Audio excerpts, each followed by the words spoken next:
on? I guess the 6 o'clock anthem. You first time, eh? First time for you. I remember my first time like it was yesterday. Oh, someone get me a cigarette. Yeah. Jaunty and Victoria with that little ditty. So That is amazing. Good morning. Well, we'll play it a couple more times at least during the hour. I think it is the 6 o'clock anthem, not the 7 or 8. So we'll have to. Oh, wow. Good morning. Welcome to the Nielson Show with Lieutenant Erik. Gazzola in for Nielson. Hey, this is your show, and there's been some tweaks since I last hosted. Yeah, you. there's a few tweaks. Yeah. Not to mention, I mean, this is a constant. Ooh, yeah. Conch requests, you can get them in Nasty Chat. You know the Paris Jewelers inbox. Yeah, 780-218-9999. Or as I like to call it, 9999. Conch requests throughout the hour. And hey, Tom, also, you know, we change a few things, but some things always kind of, stay there.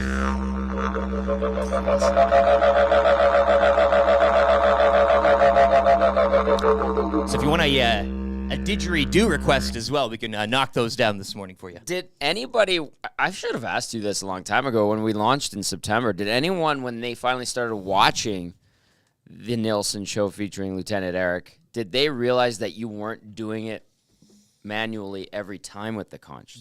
Was there some It's like the green screen goes on. It's like you're at Huss's house, and it's like, oh my God, the mystery, and we all take a peek behind the behind the wall here. I'm going to do my best here. Do you want to read and tell me?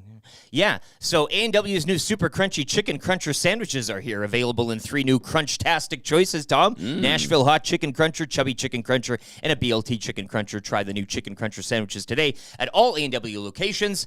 Text of the day, $20 to A&W on the line today. Get your texts in following last night's game. And, of course, we're here at the Popeyes Louisiana Kitchen Studio, right? I love it. I think I've checked some, if not most of the boxes. I haven't been here all week, and it's great to be back. Conch to me. Yes.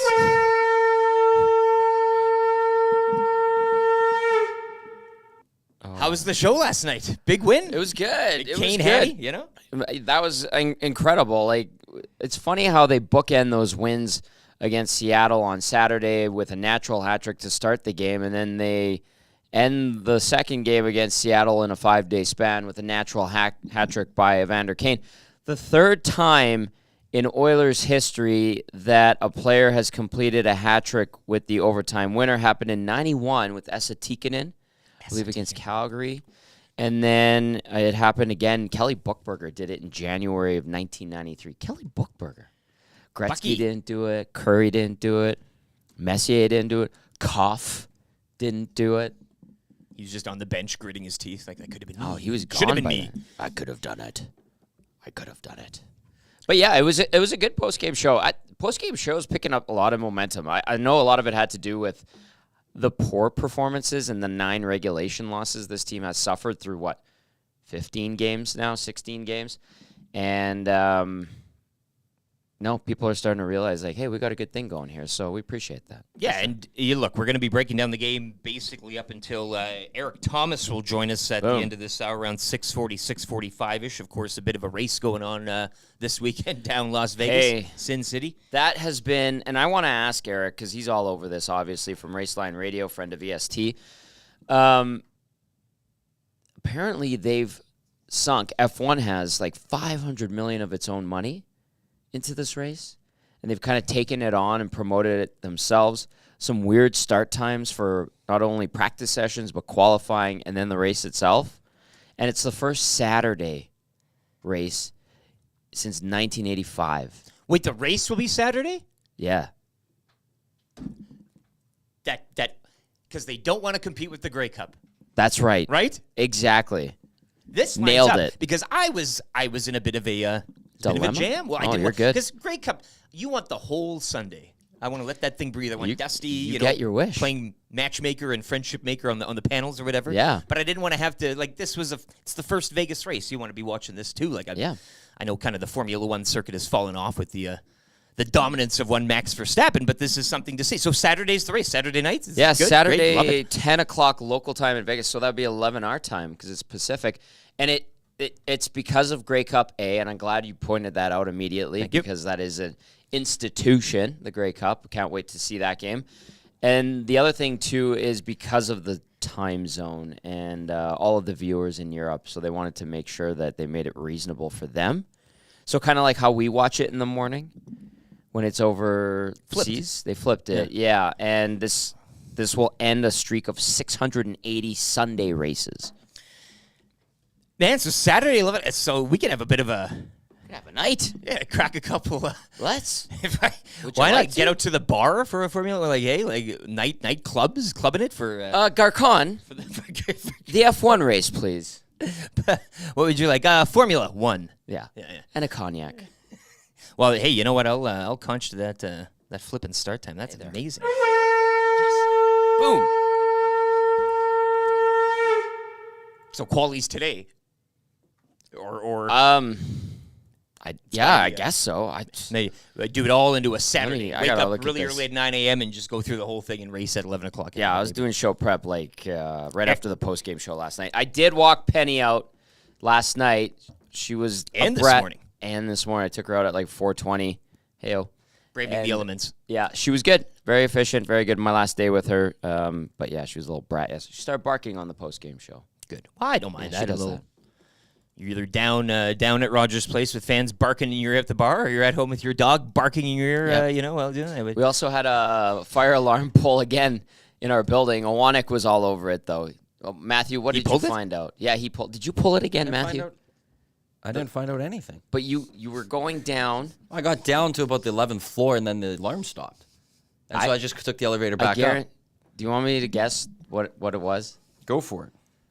Someone snuck into the building again, through the parking garage, and pulled the damn alarm. Now, can you say that in a Rocky Balboa voice? Somebody pulled the damn alarm. See, now nobody's pulling alarms moving forward if you're talking to them like that. Is done. Oh boy, it's too early. Who done it? Who done it? Hey, yo, Adrian. Erik Tomas, though, at 6:40. Yes. All for me. He'll set the schedule. Yes. And He'll educate us. Quali's Saturday morning at 1 a.m. Oh, so it is kind of the... Weird. They're basically racing. I was joking, but... They're racing basically on the same day. That's awesome. And quali. Damn. That's what I'm seeing through my app on ESPN. Man, Vegas, hey? What a town. What a town. What a town. Luke Gazdic on the panel last night. Sportsnet. Oilers, of course, with that come from behind wing. Gaz will join us. Gaz will Other join us Gaz. at 7 o'clock. I thought it was you. I know, you were confused yesterday. Dusty sent a text. Explain this. Dustin Nielson, our boss, so things go through him. This is another reason that I thought He's the he filter. texts me, and you were on the text, but I didn't know that. I thought it was just to me. And he's like, from Gaz. So I said, well, you're hosting the show with me. I am a But I'm like, Gaz. why doesn't he just talk to me? Why is he talking? He's going through the proper channel. You go to the boss if you want things, I guess, maybe. I guess so. Gaz has to go on sports, and so I think you go on, like, that Great. happens from Yeah. time to time. I was Yeah. like, okay. But then the times were all screwed. I was like, well, is he missing the show? He's not missing the show. 9:30. So I'm like, was he going to come out for like a half an hour of the hangout? I'm like, I stared at the text for about 10 minutes, racking my brains. And then Dustin's like, Luke Gazdic. You know when you have that moment and then everything. Yes. And then I felt like an idiot. And then I was like, oh man, this is embarrassing. And I closed my phone. I actually shut my phone off. Yeah, it was like the first thing. You had like a confession as soon as you walked in today. You're like, I thought it was you. I'm like, what are you talking Just about? felt like an idiot. So I mean, shouldn't. maybe I got beef for Dusty being more specific in his group text. I'm looking forward to my first taste of I got beef. Well, you'll have to give us some beef before you can receive beef. Gotcha. I think in the I got beef form, you have to find some beef. Maybe it's you've already said it with the fire alarm. Yeah. That's a good hunk of beef. That's my beef. It's a pound of beef right there. Do not pull the fire alarm during my show. Mr. Lean, be leaning today? Yeah, just no a bit. leans. No Today's leans at not all. lean. Today's a straight up hotline. Oh yeah, right. I'm Because- on the okay, cool yeah. bet hotline of the day. We did it once when Dusty wasn't here. I hit it at 1-0. Brian Burnham Rec Yards. So now we're So gonna, I'm going for this keep that going. But no, Mr. Lean has to take a break because I have to make Apologies. picks today. Apologies. I'm in yeah. on the pick. I'm actually just going through it. I locked in on one for today. But no, it's cool bet hotline of the day with Mr. Lean making the, I'm not leaning not though. even Mr. Lean, I'm Mr. standing straight straight. up. You're I'm standing standing straight straight up. up. Oh, Posture. boy. Yeah. I'll be still right now. I'm leaning. That But once spine is. once that pick comes, I'll be right straight up. Oh, yeah. Look at you. You're surprisingly chipper this one. Your eyes a little bit glossy because it is early. But Now, you're did, very did chipper. you guys carpool? No, of course not. You got to do it at least once. I You live in the barely same damn see building, him. Same time of day. I mean, I see him when we're here Or at the rink. or at the rink. Yeah, we I sat guess. together at the game last night. It was great. Because Everett fits you? Everett, I saw him. I had a good. nice chat with him. Did you talk to him? After the second, in the Are second we- mission, he stopped and talked to me. Well, And he's it's a beauty. I know, and he knows who I am, which I find really weird. God Like, why bless that the Seattle hell do media. you know who I am? Why are you talking to me? And he's like, Maddie. And he's like, we had a great chat. Rashad came to speak to us. We got into talking about stuff. He was and jealous. Well, but we had a nice chat. And then all of a sudden, I got into college football with Everett. And Rashad just slowly walks away. Fade. Because I brought up, like, Yeah. his, Fading it's like, the I right. want to go to the Apple Cup. Washington State. It's going to be great. As a Cougs fan, I want them He to must have sprung up a bit when you... and he was getting into it and stuff. Yeah. And he's like flying to, like, the team's going one place. He's going back to Seattle to watch the Damn. Apple Cup before then going to meet the team again. And as Rashad went away, he's like, I don't know. Like, and I was like, it's like, That's right, Ryan. it's Flames Oilers type rivalry, you know? And, Yeah. and Everett's, that's a good one. And then he's a Michigan boy.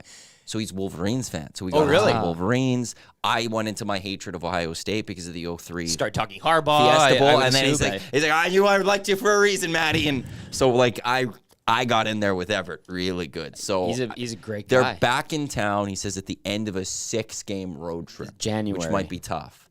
But I think Well, we're we going to should- be able to get I'll him have to out? look at Get their. him out? I'll have to look at their schedule. But Maybe he can come hang out.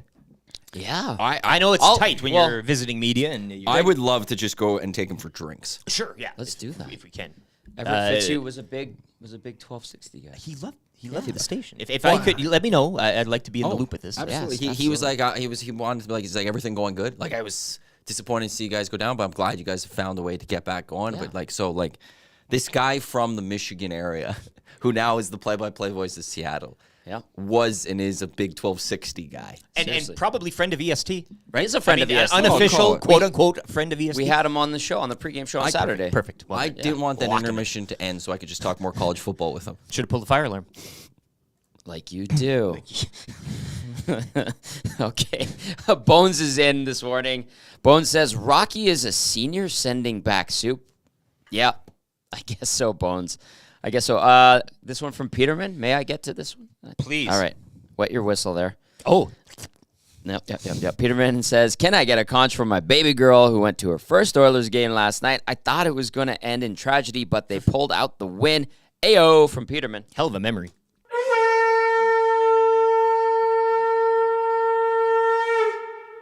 Morning, boys. Hats off to Tommy because it feels like it was less than 8 hours since the post game. Also, it those are some sexy looking cans on that desk that comes in from the Wolf. Ow! Ow! The 6 o'clock or longer. This is it. If you are just joining us, I guess for the first or second or whatever time, and you haven't known, these are the cans, baby. Thank you, Maddie. Tall boys, you can pick them up. Sobeys and Safeway Liquor. What, first week of December, that type of thing. End of November, we're shooting for here. I had a sample down at the brewery the other day. Lucky, Begrudgingly, they shoved it in my face. It was a little slamp of glass. And you're We like, didn't "No, want I to don't try want any. that." Well, we wanted to do it as a group, but had to take it down. And I must say, Was it yum yum in your tum tum? yeah. You get me at a baseball. I don't want to go too far, but we're gonna you know, get you at a you know baseball what I'm saying. game. So I'll give a didgeridoo out to the great folks at Alley Cat here this morning.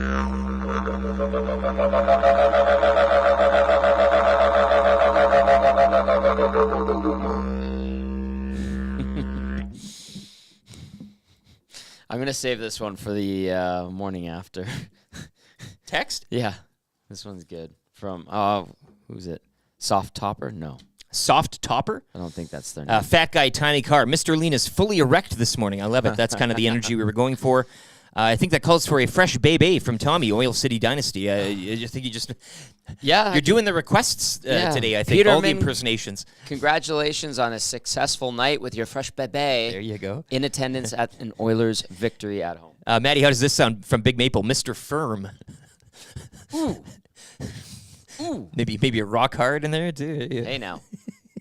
Ian Rapoport as well, NFL Network. Yep. He'll be coming up, brought to you by Centric Casino Sports Bar and Lounge, Centric Casino Fort Road, where every day and every night is game day, and that's tonight, and it's a big one. Smoked brisket cheesesteak special, $9.99, Centric Casino Sports Bar and Lounge, Centric Casino Fort Road. And heck, you get the Bengals and the Ravens tonight. A tidy little matchup on your Thursday nighter.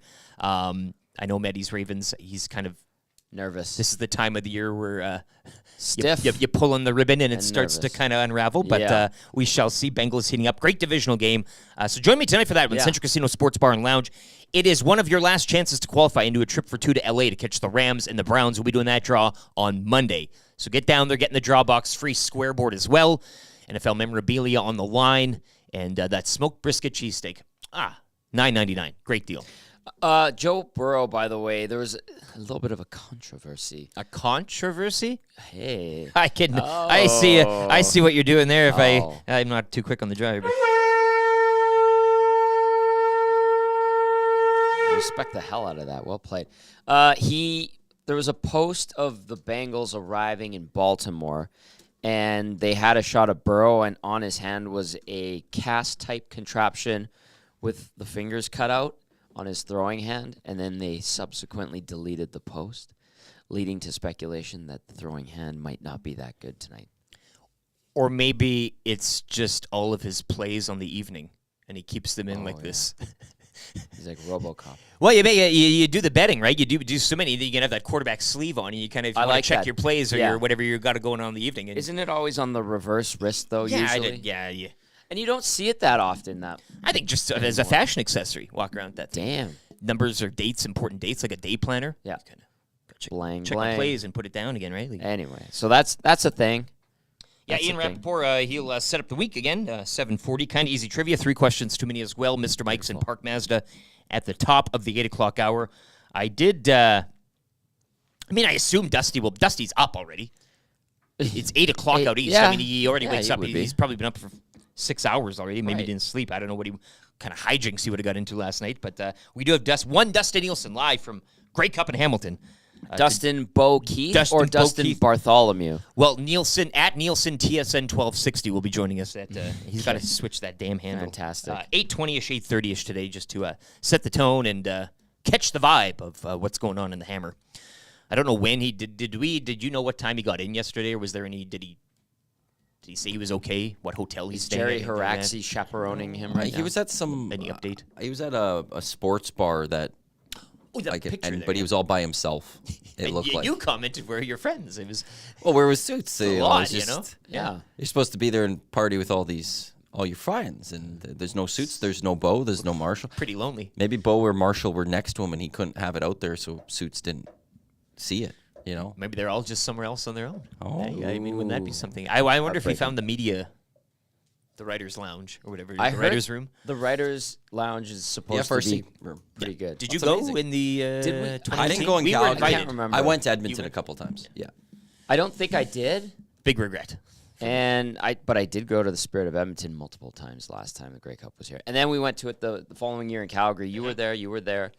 You, I believe, had left or maybe had been on the cusp of them attempting to kick you out. That was my brother. That was Lucas. Okay. We had to hide him. Oh, right. Much like your brother. Yes, we had to hide him at the Edmonton Grey Cup. I saw Wannick at the Calgary Spirit of Edmonton. I saw JMO, who was absolutely blitzed, and Dusty for a brief moment. And Dusty that night, the next day I saw him, and he's like, "You were there last night?" And I was like, "Well, you were physically, but mentally you were gonzo." I think he had like a diabetic shock given the 50 twisted teas that he consumed in an hour and a half. I brought a garbage bag with me. With one change of clothes for the smart. entire weekend. That was it. I don't think I changed. Damn. Maddie gave me a drive down. That was a hell of a trip. But Just buy fresh underwear at the gas station. I ain't wasting my money on that. Dustin Nielson around 8:20, 8:30ish, and then the wrap for William Huff to wrap up the show. And then it goes like this. No breaks. I guess you're wondering, like, you did do a show early days of EST. When we like did the first week or two. commercial breaks. We had commercials, but Breaks. yeah, I hope you went to the bathroom. In my pants? Is that weird? You I'm good. feel free to get up and leave whenever you like. It's pretty relaxed. We've also incorporated the no breaks thing on pre and post. You have. Yeah. How's that going? Not It's bad. just I like it's think you. it's fine. Usually, it's. Yeah. Have you had to leave and then have Cass to do it from his house or anything like that? Or No, but Cass and Trev have had moments like where I have to go do like a CTV hit. They'll quickly do a little toss to a clip or something like that. They've been great. and it's nice for you. Casual. I mean, usually back in the old days at 12:60, you'd have to come in suited up, do the hit. I'd be doing the hit with CTV right now, and I'd be wearing a suit and makeup. Like, it was ridiculous. What's the point I of that? love doing the CTV hits, Sure, but this is but I didn't want to be wearing a tie in the morning and a suit. au natural, you know. But it has Well, to you keep didn't up have with to. You chose to. Yeah, but you got to keep up with Kent Morrison. Well, you don't have. You could have just went in you could have literally worn what you're wearing now. I would never. and no one would have batted an eye. So that was all on you. Mr. Lean. Come on. Mr. Firm. Mr. Firm. Mr. Erect. Mr. Firm this morning. Just giving it. Joe Balaneski says, can we get Dusty's room number and cell phone number 2? I will not be, for the right price. The phone's always on for me. Morning, Team Nasty. Soak up that galvanizing comeback last night from the Georgia Satellite. Nice to see a Georgia Satellite on the Nasty chat. Let's get into it. Yeah, Morning please. after show. Sure. Now, I don't have the anthems right now, but we're going to slog our way through this thing. It is the morning after show, brought to you by EM Utility Locating, GPR and concrete scanning, damage prevention, planning, design, education, and training. The EM Utility Locating. You can find them www.emutilitylocating.com. It is the morning after show. Tom, we're going to start with the Edmonton Sports Talk big moment that happened from last night's game. What do you got? Evander Kane's overtime winner, for sure. I mean, that's the low-hanging fruit. Got to take that. Pull root vegetables. How about the big play by Darnell Nurse, too? Honorable mention. Is that fair?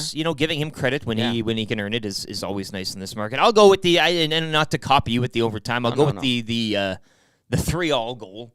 I guess to kind of rescue. I mean, it's not you're completing the comeback with the overtime win. I get that, and usually in overtimes with that ice, you're probably betting on the Oilers quite heavily each and every time. But Kane to tie it up late. Should that have been a penalty to Draisaitl? There were some people texting in last No, night. and you know what? I see people doing that, and I really applaud you because it's really easy to rip refs again when it's going against you. But it's something to a man, if I may, man up, lean up, I guess, straighten up, and admit failure when it comes at the hands of your team. But I'll go with the tie just because it had a bit of a playoff, a bit of a spark. That could be something, right? We look at moments, turning points in seasons. And I think just getting that one to overtime last night was huge, especially late. Point. And Evander Kane, again, like him and Hyman now, too. It's weird against good connection. Kraken, Kraken. Who's the next Oiler to score a natural hat trick against when the Kraken are here end of January, right? Give you 2 cracks at it. Hey there. Too early. Do we have any Garlic King from last night, post-game, any audio? No, I didn't ask. I can pull up. We'll do other things. I'm just going by the script here. I didn't want to put you on the spot. I've got, it looks like Knobloch, Kane, and Nurse. Or as YouTube Trev saved them as Nobby, Kaner, Nursey. Please read them like that. He would. Whatever he reads them as, read it in Trev speak. I think he used Nobby yesterday, That's too. What he's leaning on, He's going with Nobby. We saw some texts that came in, ask about Nobby. See, we've been talking, and Coach K, I think, is the best. Coach K. He's not the Coach K, though. Thank you, for one. And number 2, I don't have an issue with anyone else using Coach K. I only have an issue with one other person using Coach K. Who? Dusty. Oh. Because he's supposed to be a Duke fan. You cannot claim yourself a Duke fan if you're going to give someone else the Coach K title. Yeah, that's fair. That's a good point. It'd be like an Oiler fan calling someone else the Great One. Yeah. There's one. That's it. Or Moose. Yeah, you're right. That's fine. Penner's Pancakes wants to conch for Nurse saving the game. And yeah.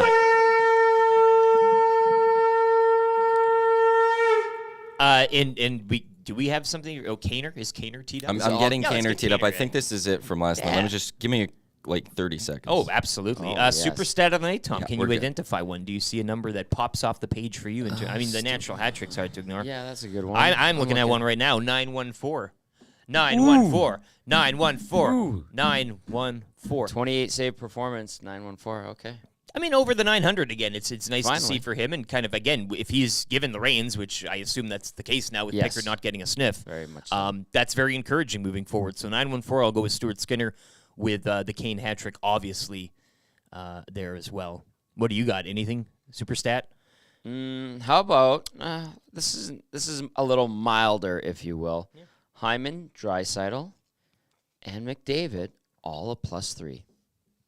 Okay, I like that. That's going to the thing. plus minus. Because they're plus minus this year as a team. Everybody's been a minus. There was one point last week where Sam Gagne outlined on the pregame show was the only plus player at that point, and he had played 4 games. Small sample size. Very small sample size. And everybody else was there was like 2 guys who were even, and then the rest were all dashes. So we're starting to see some pluses. So those 3, Draisaitl, Hyman, and McDavid all with a +3. So I get super stat, if you will, light.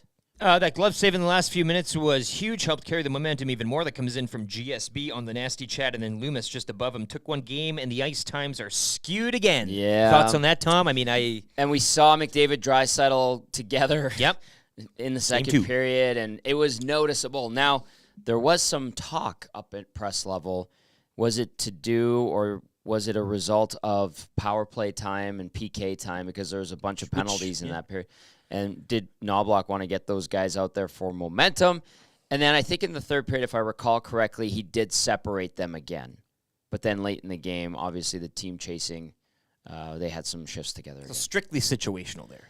So far, we'll give Nobby the benefit of the doubt, if you will. Coach N. Coach N. Silent K. I said Chuck. For Chuck, I like that one. Just Chuck. It's Dave nice, Hackstall called him Chuck. Well, if Hackstall's doing, they're pretty much like twins, right? If he's doing kind of, and they work together. Did they switch benches for the second? I wanted that Nobody could exercise tell. to go. They actually did. I kind of wanted that to happen. Yeah. My key to victory last night, too, is the power play. And 0 for 8 combined between the two. 8-9 in power play percentage. And they both went 0 for. So I'm an idiot. Moving forward. Can I do a key for victory? Yeah. The Jonas Brothers watching the game in attendance last night. That was maybe the big moment for everybody else, eh? Oh, they got a louder, their applause and ovation was almost as loud as an Oilers goal. Did you go to the show? No, but I felt like I was there because of all the Instagram posts I saw from it. That was a huge moment. There on the TV, and then everybody in the attendance that knew they were there started zooming in, the distant zoom, and I'm at the game with the Jonas Brothers. EST glue guy Jay Milne got a photo with them. Of course he did. Kaner. Glue guy. Stuff through 40, but how much does it come from behind win maybe help this group right now? Yeah, I mean, obviously going into a long road trip here, to get a couple wins finally at home in a row is nice, and we've come back before down going into the third period. It was nice to be able to do that for the first time this year. You have a natural hat trick before? I have, yes. And second time or third? I don't want to. Maybe, I don't know. Maybe third. I don't know. Sure.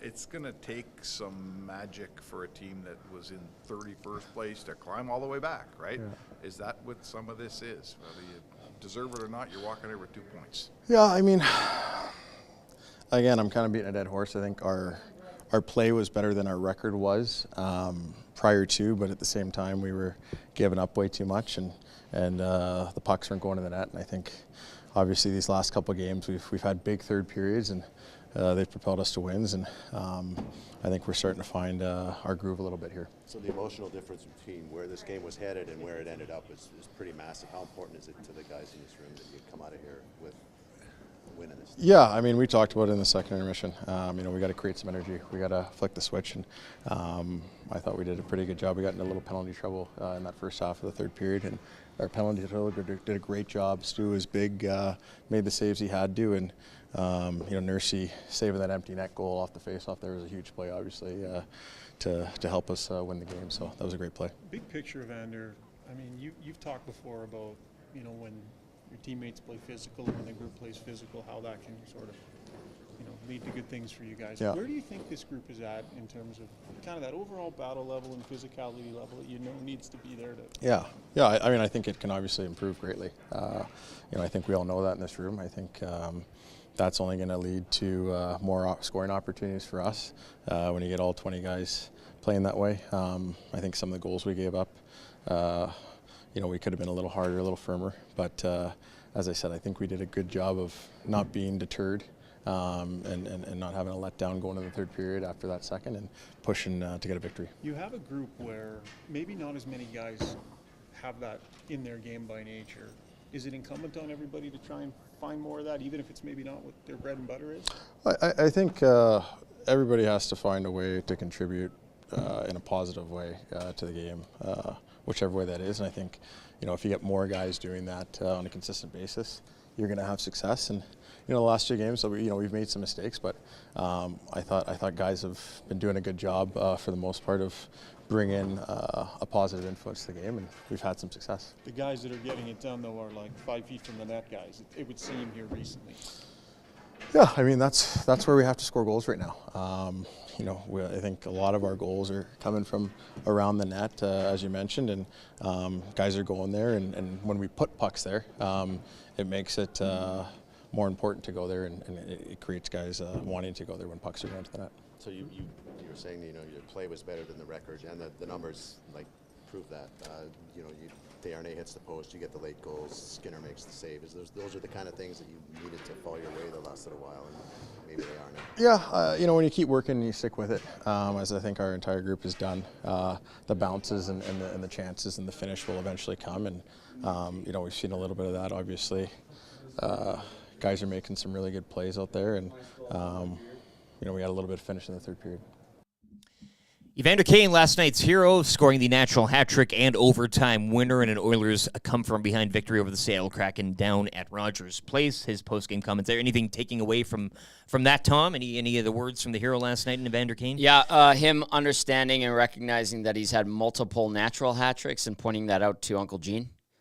Maybe a little bit in jest. I got a kick out of that. He's known for jesting. Hey? Yeah, and then the other thing he said that I said to you after he mentioned it, and I forgot that he said it last night, was their play was better than their record showed when they were losing. I disagree with that wholeheartedly. They were not playing well. Well, and kind of the flip side for last night, too, could you argue that the play during especially the second, and what has been all season long, is not indicative of the win last night? No. They got the win. Absolutely. They got the 2 points, and they need that right now. Yes. And 3 in a row is great. Yeah. But I think we're still a couple of steps away from a full 60-minute package here. Right? That's a fair assessment.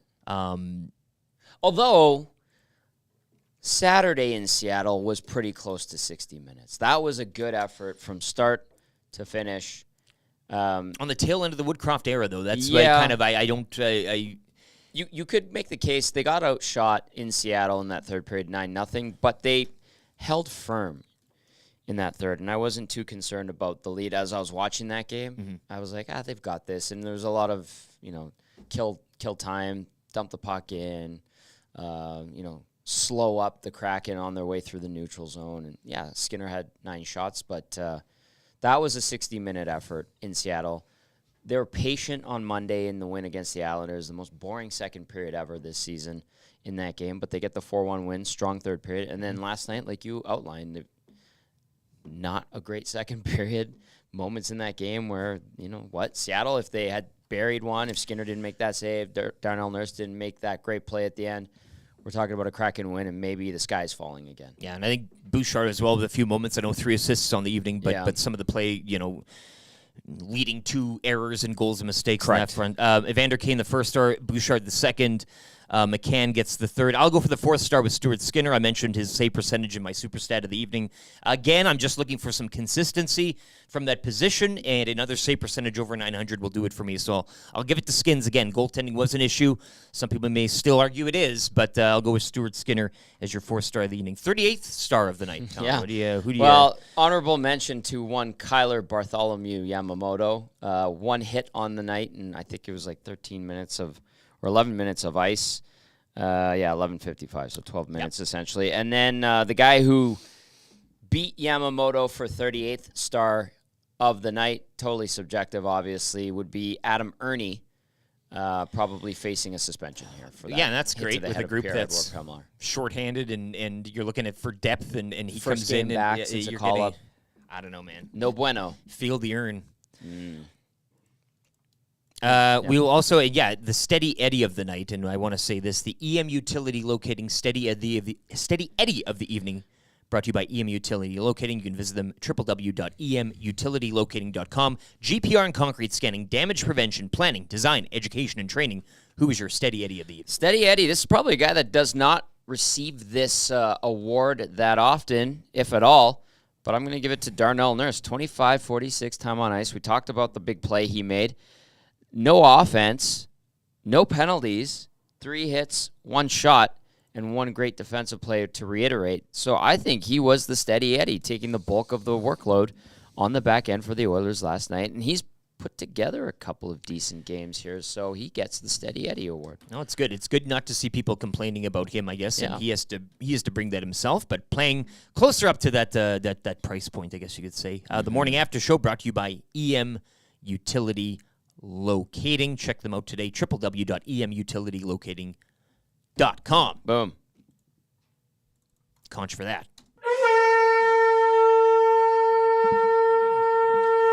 Joe Balaneski, what did Ernie do? I went to bed after the second period.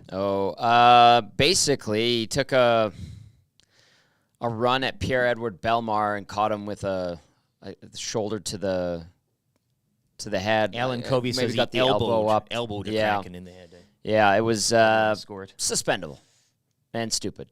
And Tom, did you even sleep last night? You were on the air when I went to bed last night. From Puffy Surprisingly. Lover. Yeah, I actually got a lot of. I felt like I slept well. A cool 4. Yeah, cool 4. 4 is good. You don't want anything less. You're getting 3, then it's kind of like Yeah.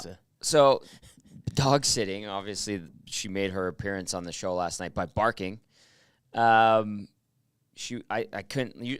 I usually sleep she sleeps on the couch with me or whatever, and I was like, "Hey, today I got to be up for the morning show. You go in your house, as we call it, so the pen cage area." And she was crying, so I just put in my ear monitors and I just listened to some white noise and I fell asleep, and I had a great sleep, to be honest with you. I'm tired, but I'm rejuvenated and galvanized to be up working with the boys this morning. A touch of deep REM, hey, maybe? Yeah. But yeah.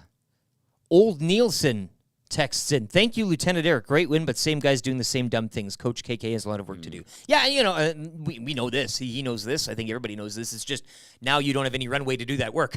You need, because what is it now? It's the East Coast swing that's Saturday afternoon in Tampa. Mm-hmm. Monday and today's in Thursday. Florida. Like you're not getting that stretch of a couple of days off to kind of really.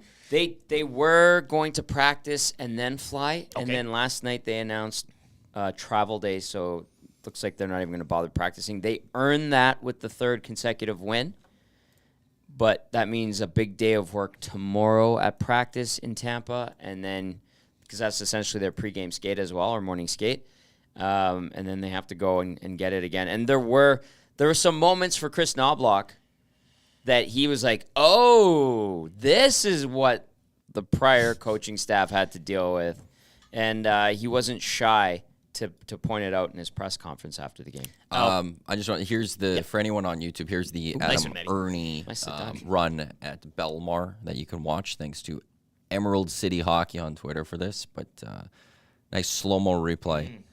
It just gets that elbow up. Yeah, stupid. Go a little slower. That's even. a dumb play. I respect and understand him trying to bring a level of physicality because he has to. You got to do something there. They don't have a ton of that, especially in the bottom 6. That's kind of why he won the job out of training camp over. Well, Gagne was hurt, and Sutter retired after a couple of preseason games. He has to play with sandpaper, but don't be taking penalties. And I was surprised he only got 2. You got to walk the line. Also surprised Bellemare didn't have to leave the game. He was on the ice. He was on taking that face off. That Draisaitl won, knocked Bellemare down, made the pass over to Kane. Just got his bell rung, Isn't that what they say? Hey, yeah, he did. Isn't that the terminology Bellemare. now? Yeah. Eric Thomas coming. Sorry, we didn't have maybe we'll get Knobloch later or something. I didn't really have If you want him, I could. Yeah, let's do it. Why not? What you saw from your team through 40 minutes and what maybe changed in the 3rd period? I thought I saw a 50-50 game in the first period. I saw a team relax and make a lot of mistakes after we made it 1-0. It was pretty good period, first 8 minutes, I believe. And then we scored, and I think shift after, we created a turnover, or we turned the puck over, and they scored, and just the rest of the period was probably we did everything we didn't want to do. 3rd period, we played with a lot of passion. We worked hard. We won a lot of battles, and just really worked to score goals. And things have to go well. And some of our guys made some really nice plays to score those goals. But I think first of all they worked for them, and then they showed their skill. What did you sense from your group when they went down 2 goals? This team this year, it's been a rough go, and you wonder if maybe there's some of the here we go again type thing that naturally sets in. What did you sense from them when they got down a couple there? Well, I think I'm not sure when exactly they scored that third goal, when we got down 2, but that, like I said, that last 12 minutes of the second period was almost rock bottom, in my opinion. I didn't think we played well at all. But in the third period, we just showed a lot of passion and perseverance to stick with it. So obviously not the 60-minute blueprint you're looking for going forward, but maybe what's the emotional value of this win beyond the 2 points, which are crucial as well? I mean, the way this game was heading compared to the way it ended up is pretty significant. Yeah, you never want. The season's never going to be easy, and there's never going to be no adversity. And the more things that you work through and fight through and have success when it's all done, it's great for team building. Guys feel good, and then the next time things are in a difficult situation, they know they can handle it, and they know they can do this. So, yeah. And would I have liked us to win 5-0 and it would have been easy because we played perfectly? Yes. But hopefully the way that we won today makes us a better team in the long run. Stuart Skinner has started the season pretty slowly. Goaltending was one of the issues. Do you kind of see that worm turning a little bit over? What I've seen, I've been very impressed. I think he's played really well. I think the chances that we gave up, and he only gave up 3 tonight, I think he played really well. And so that's 2 games I've seen him play, and I've been very happy, and obviously we would like him to continue what he's doing. Chris, just back here. I'm just curious about some of the tinkering you did in the top 6, I think, second period, and maybe touched on it a little in the third too. Can you explain kind of what happened there? Mostly just coming out of the penalty kills. You got McDavid sitting there. Depending on how long the penalty kills was, or where the face-off is, it kind of determines how we use Draisaitl. If it's on his strong side, he'll start. If it's somewhere else, then we're going with somebody else. But you want those guys out there immediately after the penalty kill. And then the only way to do that is if they're playing together. And I think they scored immediately after one of the penalty kills when they're on a line together. And you're like, all right, there's some excitement, there's some chemistry going. Let's build that. And then we kind of played that until for the rest of the second period. And then we kind of went away from it in the third. Wonder about starting overtime. Coach K, Chris Knobloch, their post-game last night. Just want to get your thoughts. We're ahead of Erik Tomas here, Raceline Radio. He'll be joining us in a couple minutes. It's been a week for one Chris Knobloch. He's had to move, right? The family, it's been emotional. Right. That's the business of pro sports. But a good week to kind of bet in, would you say, with this team? Games against the Islanders, who've lost 6 straight now. You get a Kraken team that you've kind of owned since they've gotten into the league. Now you head on to this. I think everybody was looking at this weekend as the test now, right? Like this is the test. Yes. So you've had a good week, and I was talking about practice time and installing things, but you've had 2 cushy opposition teams roll into town. It's got to be a good start for one Chris Knobloch. Yeah, the wins dictate that, obviously. Yeah. I like and appreciate him pointing out the elements of their game he did not like, and those moments that I joked about where he's like, oh, this is what Jay Woodcroft had to deal. So he recognizes that. Obviously, he probably saw some of it in the tape that he was watching prior to taking the job or when he finally accepted it. I mean, I'm sure he kept tabs on the Oilers just in case something like this did happen. Yeah, it's been good. Like, the success with the wins is the most important thing. The path that they took to victory, satisfying on Monday. Last night, thrilling more so than satisfying because it was bumpy, that ride. He has been implementing some small wrinkles in the limited practices he's had with the group. And then I know yesterday I was looking at the board in the room. They had a PK meeting and a power play meeting. Power play meeting clearly didn't take because they went over, but the PK meeting worked. I think they went 5 for 5 on the PK. PP2's been looking really good, I think. A lot of people are voting for that on the Nasty Chat. I know, that's funny. So. A good week. A good week for Chris Knobloch. I'm sure he'd like to see some things round into form, but the big test comes against Tampa Saturday afternoon. Man. That's going to be... Tampa's reeling a little bit. Lost 3 in a row. Yeah. They play Chicago tonight. We'll see what happens. Going out there, though, and this is a trip. Yeah. This is a trip now. We're kicking things up a notch here. And we'll kick things up a notch right now as well. From the ice to the track, Erik Tomas joins us from Raceline Radio. E.T., my name is Erik as well. I spell it a little different. I don't believe you and I have spoke at all before. So how you doing, man? Welcome to the show, and thanks for your time.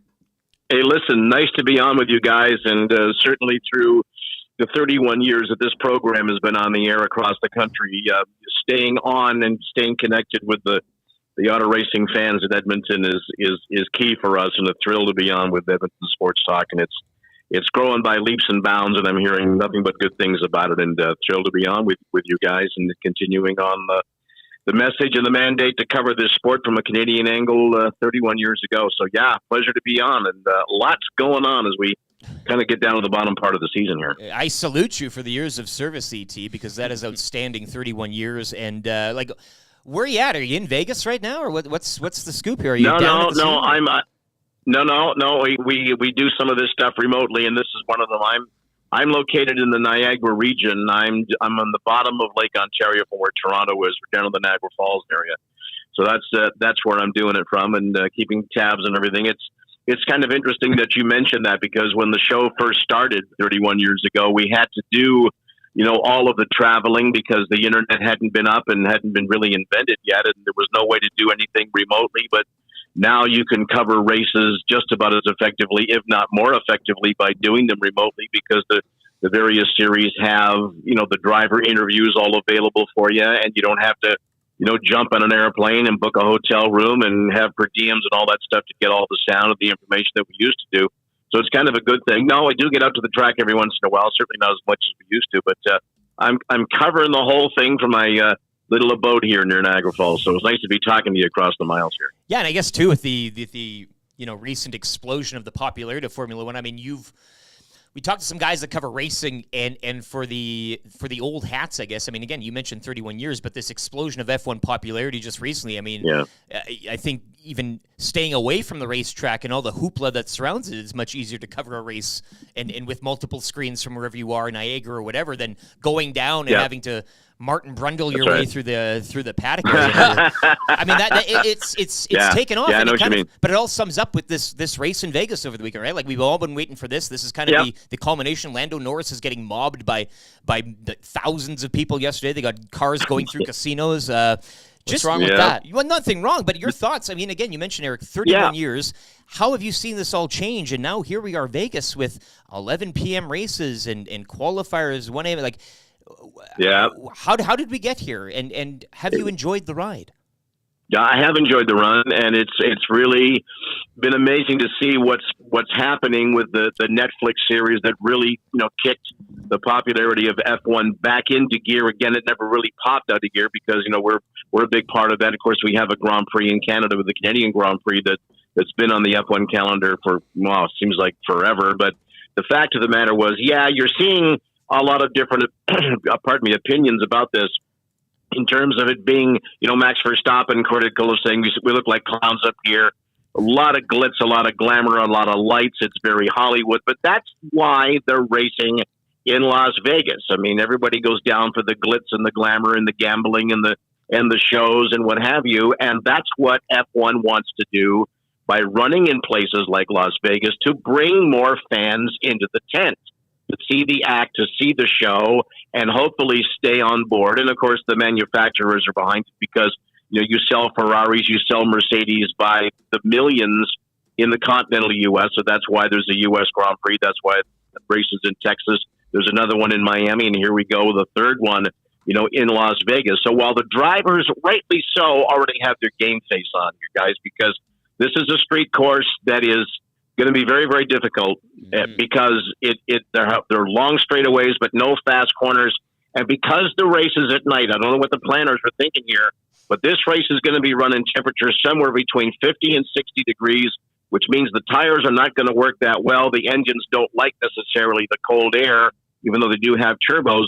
So finding grip and finding horsepower and performance in this race are really going to be paramount. And to do this on a racetrack that's never been used before, notoriously narrow because it is a street course that includes the iconic strip in Las Vegas, which is going to look amazing, is the fact that these guys really don't need all this Hollywood pomp and circumstance and falderall or glitz and glamour, whatever the hell you want to call it, because they're already in game face mode, guys. You got to get out there and put some rubber down on practice. They don't know. It's an unknown for everybody, and to have to stand up there while people are yelling and screaming and jumping up and down. Yeah, it's good for the promotion. It's a great show. But the drivers are going, oh God, stop distracting me. I got work to do here. You know what I mean? Yep. I mean that it's a show, but it's a show for the promotion to attract fans, and that's important. But for the athletes out here doing battle on this racetrack, they don't need this stuff at all. But they're going along with it because they have to, and they should.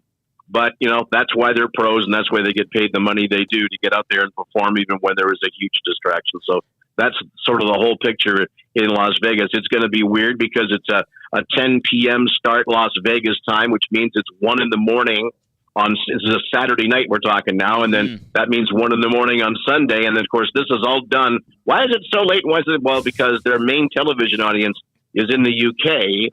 So now all the Brits can sit there at 6 in the morning with their tea and their toast and have a look at the race and say, isn't this grand to have it in Las Vegas? So I mean, that's cool. That's cool. Yeah, so I mean that's why they're doing this. But I mean, you got to promote it. You got to showbiz. You got to put that aspect in there. But it's going to be a real task because of the temperatures, because of the track, and all those little mechanical things we just talked about. Erik, Tomas from Raceline Radio joining us now, talking the big F1 race in Vegas, kicking off this weekend. Tom Gazzola with you, Erik. Good to catch up with you. It's been a little while, but I have a two-parter here. Sure. Although this is a visually stunning track, like you mentioned, on the iconic Las Vegas Strip and parts around the Strip, do you see a lot of overtaking opportunities on this track with its layout? And then the other thing, too, do you get the sense that people are buying the hype around this race? We're seeing ticket prices plummet and people being frustrated leading up to the race in and around Vegas. What's your take on that, Erik? Well, yeah, I think locally the impact has been mostly negative, but when you put a race in the middle of the city, it's unlike Toronto because that's at the C&E grounds, which is not right downtown in the main part of the artery. And, of course, when the IndyCar race was in Edmonton, it was at the airport. Yep. You weren't tying up traffic in the middle of town. This race is doing that. And, yeah, the hype wasn't being bought because some of those ticket prices with hotel and a box seat and incredible hospitality and catering and all that kind of muck was upwards of $20,000 US. A main ticket for the race was like $1,000 just to sit somewhere in the grandstands.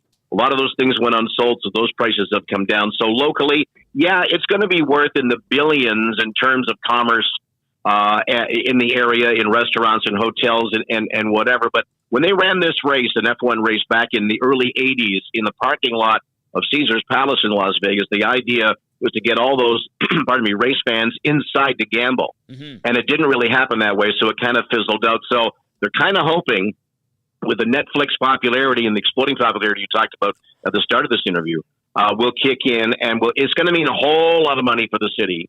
But the simple fact remains is that passing opportunities, they're going to have to figure out where the grip is because the Pirelli tires that they use do not work well when they're cold. That's why they have tire warmers, right? To get those tires hot and sticky for maximum grip. Until they put some rubber down, until they get out there and actually practice, who knows where the heck you're going to be able to pass, because this is going to make qualifying very, very important, because if you're near the back, you're not going to have a lot of opportunity to pass. And the fact of the matter is the grip ain't there. It probably won't be to the level they like, even because no high speed corners to scrub the tires to get them up to temperature. So down those long straightaways, guys, those tires are going to cool off, which means they lose their grip, which means getting into a corner hard, maybe near to impossible for anybody trying to overtake anyone. We won't know. That's the prophecy here, going in and looking at what we've got in terms of weather, in terms of tires, in terms of this layout. We won't know exactly what's going to happen until they get there for practice. But qualifying on Friday is going to be amazingly important, because the guy on the front is going to have all the advantage, because passing will not be easy at all at this race. Erik, Tomas, Raceline Radio, friend of Edmonton Sports Talk. You can check it out Tuesday nights, 8 o'clock here on EST, and replay Saturday morning at 9. Erik, I want to thank you for your time. Just quickly, what do you got coming down the pipe? What can we look forward to moving forward, aside from the Formula One? Well, we've always made it a mandate of the program when we started to get the stars on the show, and Ryan Blaney, who was this year's NASCAR Cup champion, is going to be our special guest coming up on the program this coming weekend, and we look forward to covering this race in Vegas, and there's one more to do after that in Abu Dhabi. So all the stories that are coming in, we're getting to that time where teams are changing personnel and what have you. So we got to stay on top of it before we get into our holiday best of show. So there's still lots to do, and we're just thrilled to pieces. We're still connected to the fans in Edmonton on Edmonton Sports Talk. Eric, great chatting with you, man. Enjoy the weekend, enjoy the race, and we'll talk soon.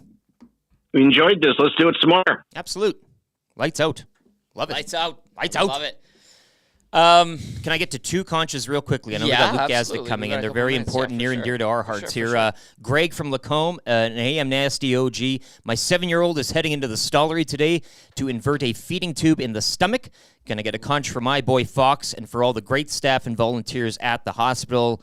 I think we're all in agreement on that, Greg from Lacombe. Good luck today and good luck to your boy.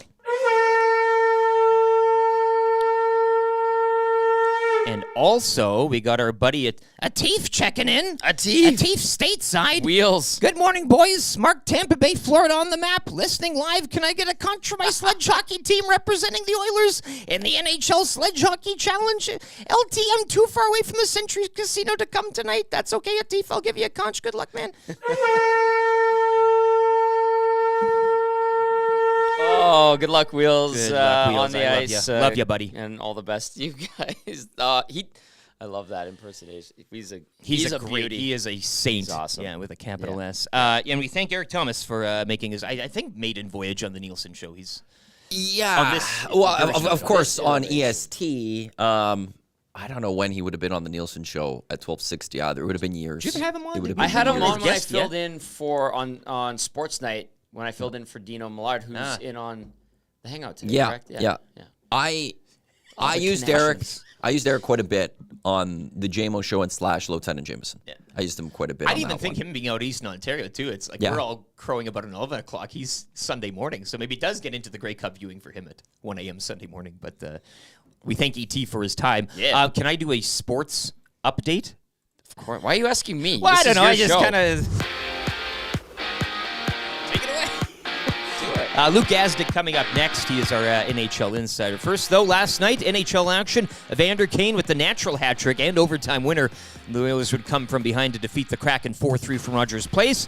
Oilers have won 3 straight. They'll kick off a 4-game East Coast swing Saturday afternoon in Tampa. Other action last night saw Colorado smoke the Ducks 8-2. Canucks edging the Islanders 4-3. New York have lost 6 straight. And Flyers with a surprising road win 3-1. In Carolina. You can join me tonight at the Centric Casino Sports Bar and Lounge when the Bengals visit the Ravens. It'll be one of your last chances to qualify into a draw for a trip for 2 to LA to catch the Rams and Browns. Centric Casino Sports Bar and Lounge at Centric Casino Fort Road, where every day is game day.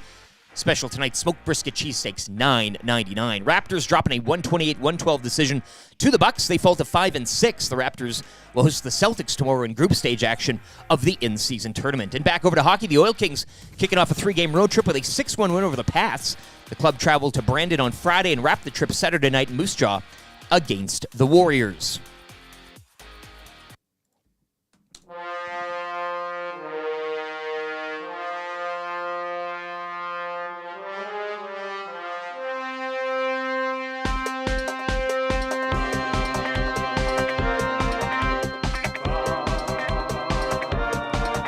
That's Sports Rewind, brought to you by Universal Rewind, reminding you that regular motor maintenance will prevent costly downtime. Contact them today to learn more about their motor maintenance services. Choose experience, expertise, and quality. Choose Universal Rewind. Crank it. Hello. It's not static AM radio. It's the cool and red hot Nielson show.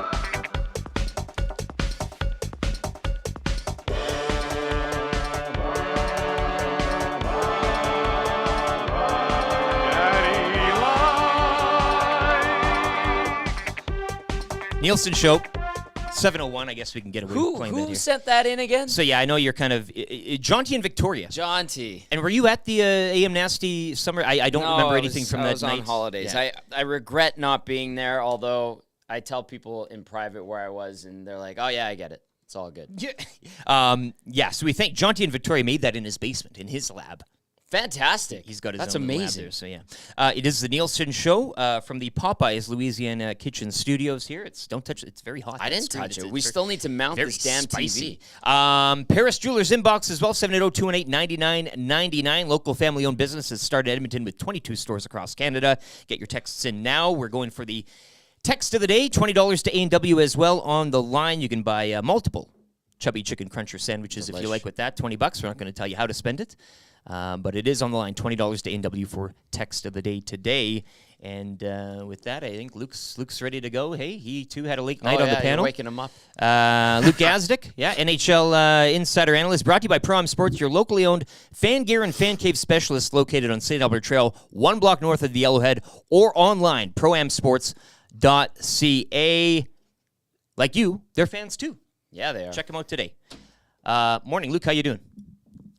Oh, I'm doing well, guys. Yeah. How are What's you? the not bad. Tommy does the post game shows as he knows on the right. Yeah, but so you had a late night covering the game. Yeah, you're I out east, did. Luke. When are you tucking in last night after your work? Probably got home around 1 o'clock, I'd say, something like that. Yeah, I got to stay up and catch the highlights from the other games and up early talking to you guys. I love it though. Yeah, good 4 or 5 hours, maybe 3. Hey, This is kind of like the Gaz and Gaz thing that you and I discussed maybe 10 years ago. So it's a smaller version of that with Lieutenant Erik and Matthew Owanek. Gaz, I know you were on the broadcast last night. You're looking sharp as always, doing great work. Naturally coming to you, the broadcast game.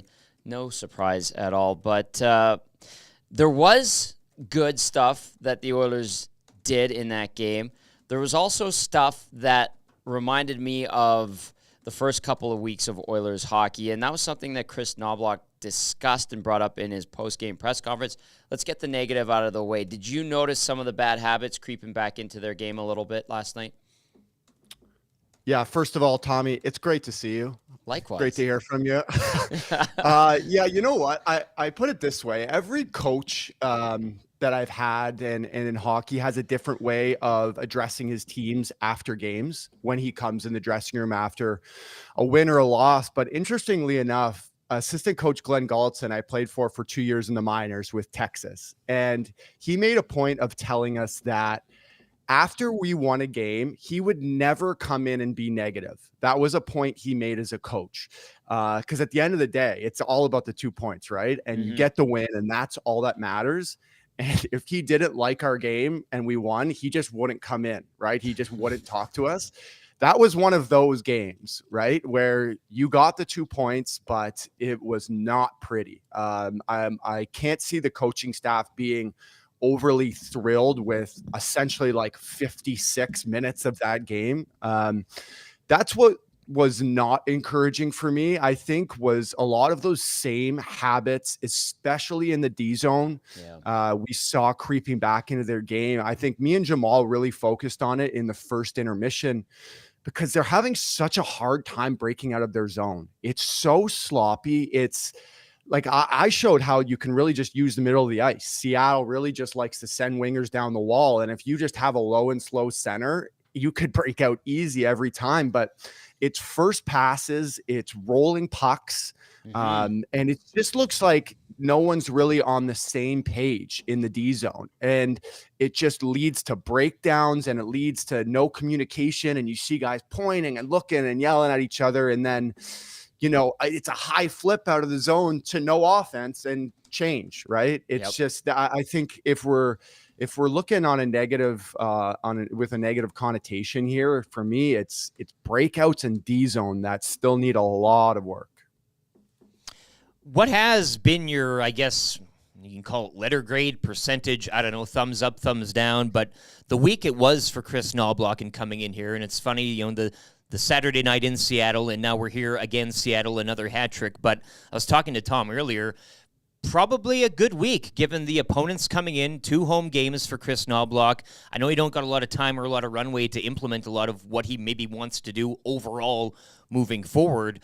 But this trip now, starting out Saturday afternoon in Tampa, like this is the test.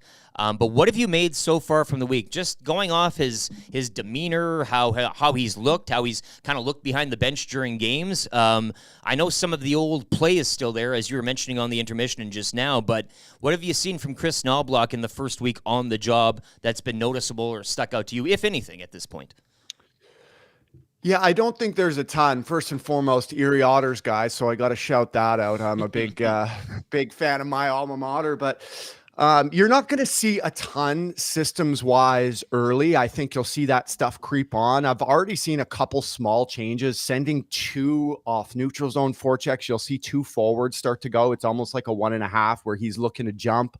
But you're not going to see anything monumental. It's going to kind of be gradual, but this is kind of a great scenario for him, right? 2-0, and now you get to go on the road. And I found that you really bond with your team on the road. You spend so much time in close quarters on the planes, in the hotels and dressing rooms. You're always together on the road. So as much as it's a test, I like that they kind of get to get out on the road early and kind of get together. One thing I did love last night that you can see, I don't know if it's Mark Stewart, who I mentioned a couple times on the broadcast last night, but he was an outstanding penalty killer with the Jets when I played against them. Hard-nosed guy, not extremely offensive, but like was so hard to play against in the D zone. I felt like for when we had to go into Winnipeg. That PK was 5 for 5 last night. Yep. I know Paul Coffey is the D coach, and I know that was kind of Dave Manson's job, but Knobs did say that he's going to be leaning on Mark Stewart early in their coaching career in terms of like the X's and O's stuff. So that is one huge positive that I saw last night, especially because going into last night, they were 71%, 29th in the NHL on the penalty kills. So Seattle top 10 power play as well. So that's nothing to sneeze at, I guess. Exactly. Yeah. Seattle has the 8th best power play in the NHL as well. You're right. And that was one major positive I saw for sure. Luke Gazdic joining us now. You can catch him on Sportsnet broadcasts as well as the Mitts Off podcast. We're breaking down the Oilers 4-3 OT win last night over the Seattle Kraken. That's 3 in a row, Gaz, now for the Oilers. Not the prettiest, like we talked about last night. An okay game on Monday where they were very patient, and then a solid 60-minute effort on Saturday in Seattle where they got the 4-1 win. They're 5-9-1. I ripped them on the post game last week when they lost to San Jose. I said they are the worst team in the NHL after tonight. They've subsequently responded, obviously. They've gotten the results. Do you sense, watching, listening, keeping tabs on this team, that after these 3 wins, they might start to believe in themselves to climb their way out of the hole that they've dug? First and foremost, I heard you on that post-game oil stream. I threw it on in the truck on the way home after the San Jose game. You and Cass going at it. It was a little feisty that day. I know. Everybody was, Tommy. But, it's easy to believe when you're winning. And I think that a lot of the stuff we saw last night, I think, is same habits and stuff like that. But as long as you're picking up the dubs, it's so much easier to get guys to jump on board and buy in. And I think that's going to start with veteran leadership. And listen, look at the game last night any way you want. But when you have a vet like Kaner stepping up with 3 minutes left and tucking 3 home, that makes it a lot easier for guys to jump on board.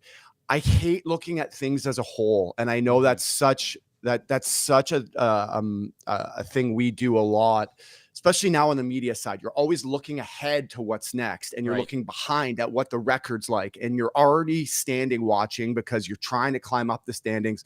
But for players, and especially guys in that locker room, it's little segments, right? Like, let's take this next game first. Let's break it into 3 of 5 segments as you want. Let's try to get, 6 of 8 points on the road trip, whatever you want to call it. So I think it's not looking too far ahead in the future. For me, break it down 1 game at a time. Try to get these guys to buy in and jump on board in smaller segments. So you're not thinking about it as too much of a whole. I know I hear a lot of discourse on, they need to win X many games before, this, and they need to go 45 and 20 the rest of the year, all this stuff. And a huge deal is being made of this American Thanksgiving record. And for me, it's like, start to break this season down in smaller segments and start to look at games in a smaller sphere. I think that'll be a lot better way to get guys to believe and be, all into whatever Knobloch's selling. Mm-hmm. You eat the elephant one bite at a time type of thing, right? You can do it eventually, but it's one bite at a time, I guess. I want to ask Gaz one more, if that's okay. And then, Erik, I'll give it to you. Gaz, on this trip, okay, they're going to have a little bit of time. I know there's a day between each game, and then they have the afternoon game in Washington to wrap it up at American Thanksgiving or on American Thanksgiving.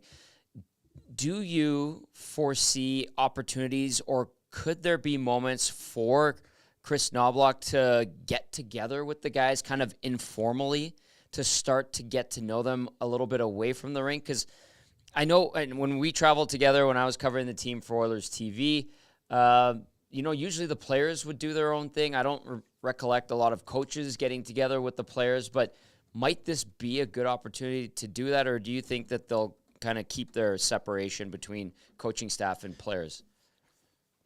No, I like that, Tommy. Team guy. I think you'll see that happen a lot where, especially when a new staff comes in. I would imagine that you're exactly right. I think they'll probably organize some sort of team dinner, get down to Florida, pick a nice restaurant, nice steakhouse in Fort Lauderdale or something like that, wherever they choose to do it. But you're right, man. I would imagine that there would be some sort of team gathering and, call it a dinner or a lunch, but a moment where everyone can just kind of sit down, put the game away for a sec, and just kind of get to know everybody and kind of have an informal thing.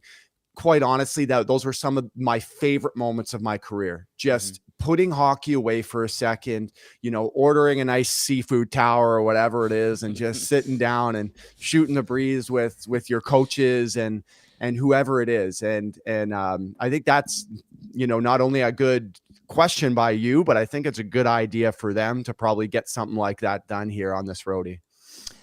Luke, the punishment due for one Adam Ernie today, if you were to take a guess with your gavel. If anything, maybe. He's getting a call. I think that's probably a fine. If we're looking at a suspension, maybe a game. I don't know. It wasn't great, right? But I think Belmar wasn't hurt. He was right back in there. He got up. He played the rest of the evening. But obviously the optics on that one weren't good. And listen, I'm not advocating for headshots or anything like that. I think that's something we're trying to get out of the game. But boy, did that really spark the team. That was kind of the turnaround, right? Like Kaner got going on the bench, and they really were kind of all up and chirping, and it was kind of a turnaround moment for them. But I expect that his wallet might be a little lighter. There might be a couple dollars coming out of the paycheck for Adam. He's not buying the seafood tower on the trip, eh? No, I think he'll be free from that. Well, we'll let you go from here, Luke. Appreciate your time this morning, and enjoy the rest of the weekend ahead. Yeah, thanks, guys. Appreciate it. Great to see you, Gaz. Luke Gazdic, Mitsoff Podcast. Great guy. Check him out there. Pro-Am Sports, brought to you by Pro-Am Sports, your locally owned fan gear and fan cave specialists, located on St. Albert Trail, 1 block north of the Yellowhead, or online at proamsports.ca. Like you, Tom, they're fans too. Indeed. Visit them today. All right. Tell them the boys sent you. Tell them the EST sent you. Holler. Say hi to Jack and Ken. Good dudes. What do you do? Are we getting pictures of the fish on this trip? Is that what it is? Like, what do you? I'm not sure. Because straw hats. The game ends pretty early Saturday. They'll hop on the plane right after, and they'll have a day. If they're staying in Fort Lauderdale, it's usually right on the beach. I know some people have stayed at Miami Beach. And not that often do they stay in Sunrise. There were times when the Oilers would play back-to-back Miami or Sunrise and Tampa, where we would just stay at the hotel right by the strip mall where the arena is in Florida. But this isn't the case. They have that extra day. So that might be an opportunity the Sunday. Maybe a Dolphins game? Ooh, now Dolphins you're looking home to the Raiders? Hey, now. Yeah, that could happen. So, yeah, something like that. And what a great opportunity to, like Gaz said, put hockey away and just get to know each other a little bit. Well, and two, looking at the schedule, and he mentioned it as well, you can look at it two ways. You can look at the overall, or you can break it up. And I think this upcoming trip as well, you can look at the opposition and say, ooh, that's a stiff test, that's a killer. Yeah. But as you mentioned as well, maybe you've had a week now, you've had some easier opposition, right? Sure. And now you're heading on the road with some tougher, but you are heading on the road. So this is another chance to kind of bond more and use this trip as maybe a springboard, opposition aside. That win yesterday probably does give them a little confidence because, they were down and out. Well, the style how it happened. Yeah. Mr. Lean. Can I just jump in quickly? Absolutely. This coming from Bob Nightingale with USA. I think it's a USA Today, is he? USA Today. It's official. The A's are moving to Las Vegas, a unanimous vote today. There was a vote with the owners for that relocation. But now it looks like that vote has passed. And we could prepare for the Las Vegas Athletics or the Las Vegas. Did we bring back the? They came in the colors, the logo, the name. What are they have two to. of three? I'll be intrigued to where they're going to play the next couple of years, type thing. Next but year in Oakland, right? The plan is next year in Oakland. Good luck with that, and those A's fans knowing the team's officially gone. Play behind closed doors. Have fun with that one with those fans. I do recall the Montreal Expos playing some series in the Dominican. Puerto Rico. Puerto Rico. The second half of the season, they played the majority of their games in Puerto Rico. Yeah, that's how I think bad for it was. 2 years. I don't want to I wouldn't want to mess with Oakland. They've already lost. They've lost the Raiders. They basically have lost the Warriors across the bay. Now you're the last one and out now of there. the A's are leaving, and with that ownership, good luck playing in front of those fans next year. It's interesting because Las Vegas doesn't necessarily want the baseball team. Well, they have their team, don't the they? Las Vegas Aviators. They just built a new ballpark for them 4 or 5 years ago in Summerlin. And it's right beside the Golden Knights practice facility. That's where a lot of the players live from the Golden Knights. And it's an original Vegas thing. Yes. There's so much pride around Vegas that the Golden Knights are theirs, right? They're Vegas born. Yeah. And the state motto on the flag is Battle Born. So there's that whole born thing, and the Golden Knights having a ton of success, very much right out of the gates. And then now the Raiders are being embraced, and obviously the NFL is a juggernaut. So it's kind of interesting to keep tabs on, we talked to Erik Tomas from Raceline Radio about the Vegas F1 race. That hasn't been received overly well due to the traffic issues and the strip being a mess. And then the people in Vegas they're reluctantly accepting this baseball team.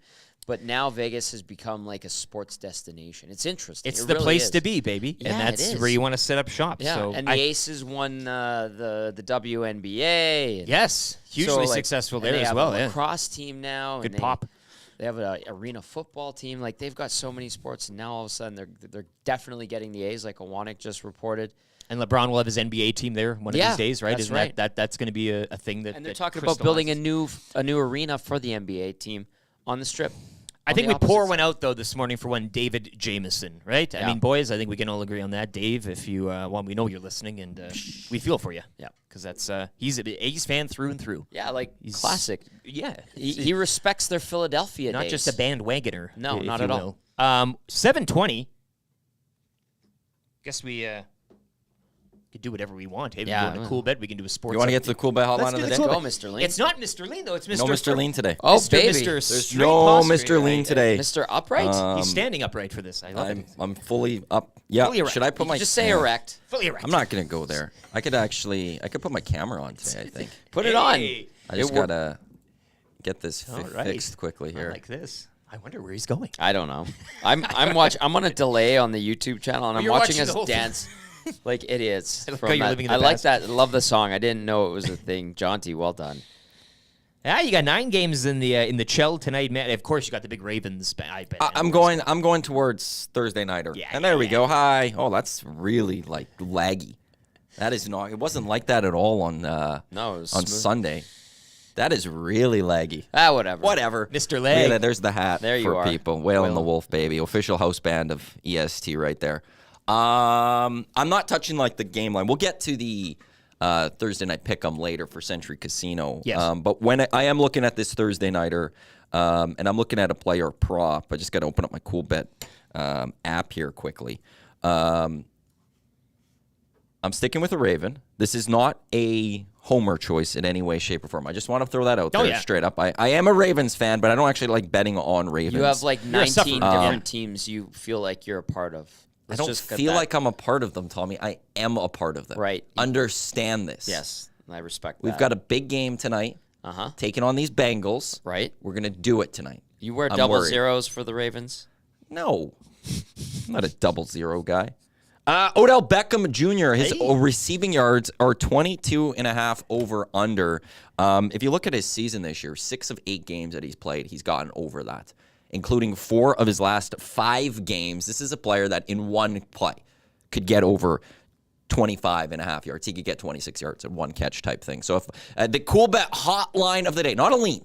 This ain't no lean. This is the pick. This is the hotline of the day for Edmonton Sports Talk. You could go to coolbet.com right now and bet this one. Over 25.5 yards for Odell Beckham Jr. It's minus 115. That's your hotline of the day. I'm looking to be 2-0 in the hotline. Boom. Did it one, and I did it on a receiving one too last time. Who would I have? Dominique Rhymes. That's who it was. Yes. I had over in that game. He did it. I'm sticking with the receivers. Odell Beckham over 25.5. Cool bet. Go there right now. And we won't have an EST. I was just texting with Patty here. We won't have an EST parlay today. Tomorrow, maybe we could crowdsource this. We'll build an Edmonton Sports Talk parlay for tomorrow. But yeah, your cool bet hotline of the day. That's nice heading into the weekend. Absolutely. There's a lot we can. I'm trying to figure out what to put that all on. There's a few things I could, like, there's a bit of an EST parlay I could build. An EST parlay tower, if you will. Ooh. Huh? I think so, boys. This is a hell of a weekend ahead. And the college football, too, we shouldn't forget as well, right? We can kind of get into that tomorrow and kind of. We could talk college. Well, add it to the tower. I'm not putting college football in the parlay tomorrow. No. I think if I'm looking, actually, if I'm starting to think ahead. I know you want to. There's Canada-Jamaica tomorrow. Yes. In the CONCACAF Nations League, which we'll discuss more tomorrow. Brendan Dunlop will stop by. This is really big. If you want to party this summer, Canada needs to do well in these next 2 matches, and we could have some summer partying when it comes to the men's national team. You got the Oilers game on Sunday or Saturday. You got Grey Cup on Sunday. I don't know, is there a way we could mix something in together with that even? So there are ways for us to go with an EST parlay, but that will come tomorrow. You could even head to the track, maybe, if you so choose, eh? Like F1? Max, there's going to be no value with Max. But you could go down the line something different, like Lando to top DNF 3 or something. Yeah. Mr. Firm, a Ravens win he yearns. That comes in from Big Maple this morning. We'll get to the official, like the Century Casino Thursday Night Pick'em later. Where that's where I'm going to leave it, with you guys for that one. So I want to stay away from the actual game pick here. Sure. Also, I don't feel good about my Ravens. Straight up, they lost to the Browns on Sunday. I feel very worried that they're going to lose again here. This is what the Ravens do. They look really good. They look like they're going to be a top team in the AFC, and then they blow it. And they did it this past week against the Browns. They were going to do it again tonight. That's my fear. It's happening. 7-3, worst record. Going to go to 7-4, but then we're going to win next week. I've got my beef now.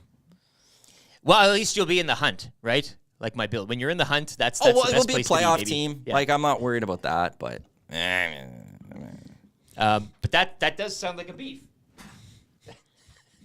In a sense. And as we sashay over to I Got Beef, brought to you by Corey the Butcher and Acme Meat Market. Check them out. Eat fresh, eat local, eat Acme. Acme Meats, serving Edmonton for over 100 years. You've been down to the shop before, Ritchie Market there. They have the bar. They have a... that's It's a nice little... It's not a mini mall. What would you... Like a multiplex of businesses, and you can go down there, and you can come away with a lot of stuff. Meat being one of them. I would call it a hub. Thank you. It has a little bit of everything. It is and hub. It's like... It's a delicious hub. It is a delicious hub, and it has a variety of options to get stuff. People hang out there. Mm-hmm. There's a cafe. There's a little beer spot. A hub. A hub. Yeah. You can check them out. 9570 76th Avenue. That's Acme Meats. For the segment I Got Beef. If you got beef, text in 780-218-9999, or you can also discuss your beef publicly and openly in the nasty chat if you so choose. Edmonton Sports Talk on YouTube right now. We got that rolling. The guest host this morning, I have to turn it to you. What is your beef? Is it fire alarms? Is it just as simple as the dog? No, I love the dog. You love the She's dog. been great, except for yesterday. She was a brat. I got a two-parter. I got a two-parter for I've Got Beef, or I Got Beef. The first one, Awanik, definitely inspired me on this one. I love what he did in the last couple of minutes because I got beef with him waffling on when he says we, talking about the good times with his numerous teams, and when he says they, talking about his numerous teams. What are you talking about? You were going with we at the start of that little rant about the Ravens, and then when you didn't like some of the elements of their game, you started saying they. No consistency from Mr. Lean there. Because we have told YouTube Trev to polish it up on the Wheeze. And he's been excellent. And he has been. He's been, Because I'm straight up only a winner, Tommy. And when things are going well, it's because of me. And when things aren't going well, it's their fault. It's clearly not going to be my fault. When things go wrong at Edmonton Sports Talk, I know it's not my problem. I know it's something you guys did. Yes. And I'm going to throw all of you under the bus. Of course. But when things are going, the fact that we're on the air right now, it's only because of me. Mr. Lean wearing the double zeros. I'm really endearing myself with people, you know. You're part of a team, right? We're all in this together. I do appreciate how chipper he is today. The thing is, when things aren't going well, we're a team. You guys blew it. Yeah. And I'll let you guys know. But when things are going right, you're welcome. Well done.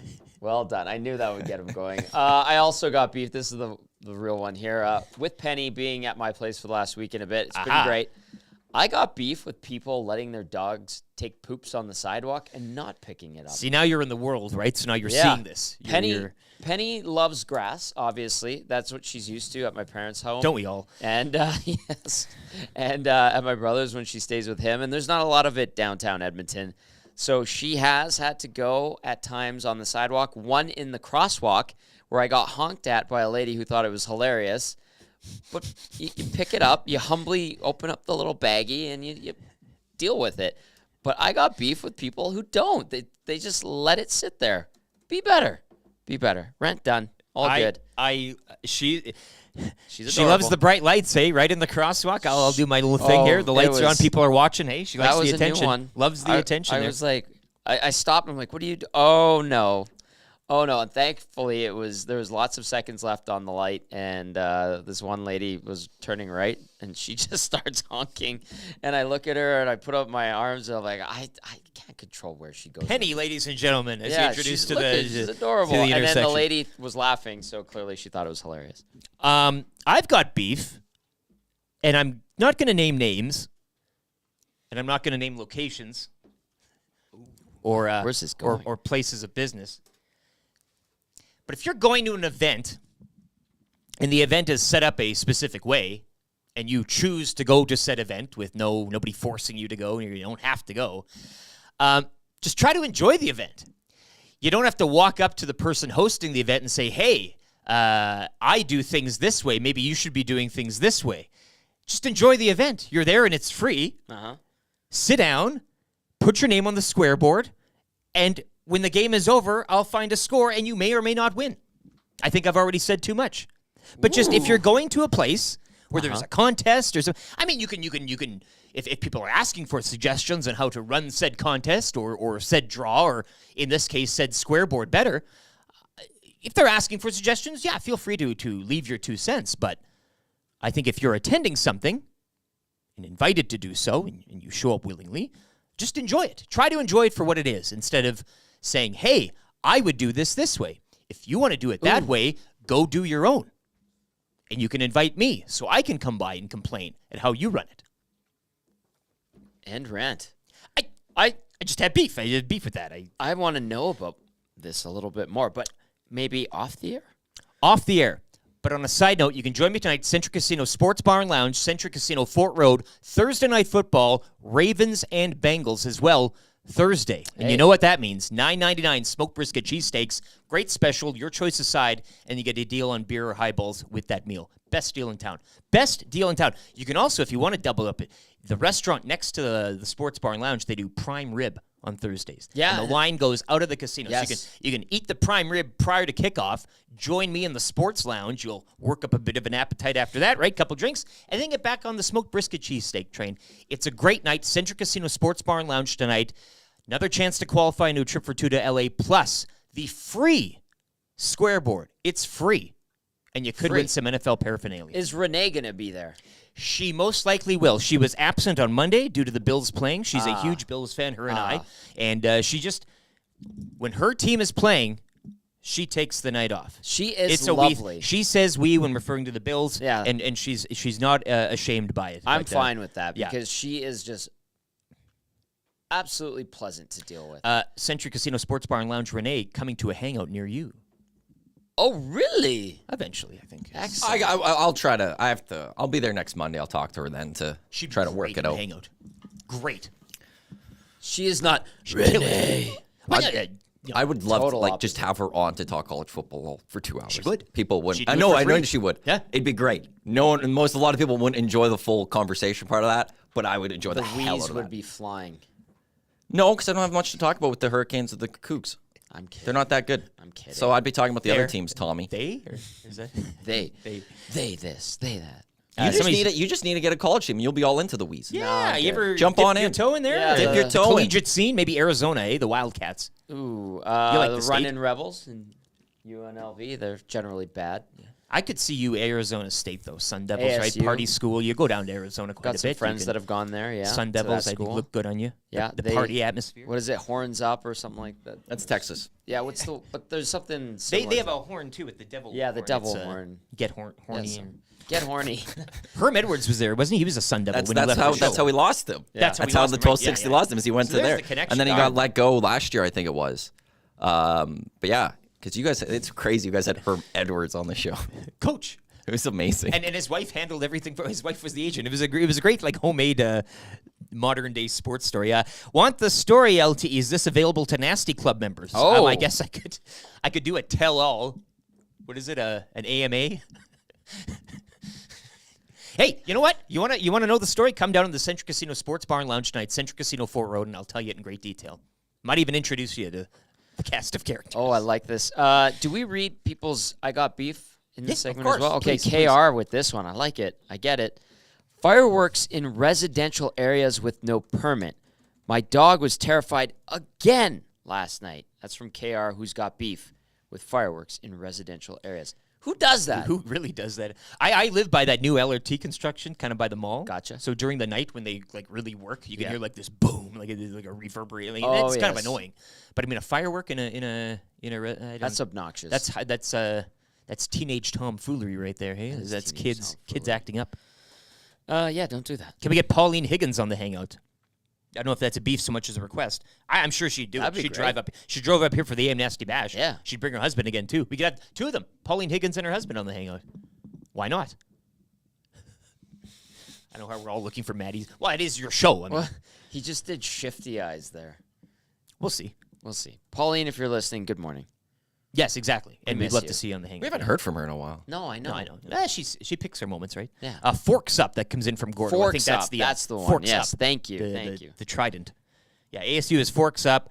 You should get Stoff on for a college football talk. Big Bama guy. It's Ryan from Saskatchewan. Ryan from Sask. I had a great conversation with Bob 2 days ago at practice, and he was like, "Well, I've heard you guys like to talk about me on your station," and I was like, "Yeah, we talk about you a lot." And he goes, "Well, Jack Cookson has great things to say," and I was like, "Yeah, Jack's a beauty," and he goes, "Well, I appreciate you giving us some love or giving me some love." And I was like, "Well, we do describe you as future EST guest Bob Stauffer." Yeah, and it's he all just love. had that wry smile. And he's like, "Well, you never know, Tom." And I'm like, so I'm working on him. The man of 1,000 voices right I'm here. I love working it. on Yeah, him. yeah. Put the Stoff in the Yeah, in and the then old he totally derailed the conversation with something about himself. I'm sure Jack has talked to him about us, but I could also tell you Bob's probably listening to us. Yeah, That's how good it does. morning, Bob's, that's how he goes. Good I morning, heard Robert. things. That's because you're listening. On TuneIn, for sure. Mr. Straight Edge, do you have any beef as well, Mr. Good Posture? I mean, we're adding you in here today. Mr. Why not? Erect. Thought no beef. That's okay. I already shared my beef this week with Dusty and how useless he is as a Duke fan. Well, your whole beef Wow. on the nicknaming of Knobloch, I guess, was yeah. LG, you know, some people have to complain about everything. Literally everything you have been doing is gold. Why are you talking about at the Century Casino Sports Bar and Lounge, where I'll be tonight, Century Casino Fort Road? Ravens and Bengals. Join me there tonight. No, I'll do a tell-all. We'll have a great time. Airing of grievances. Airing of grievances over a smoked brisket cheesesteak, not cheesecake.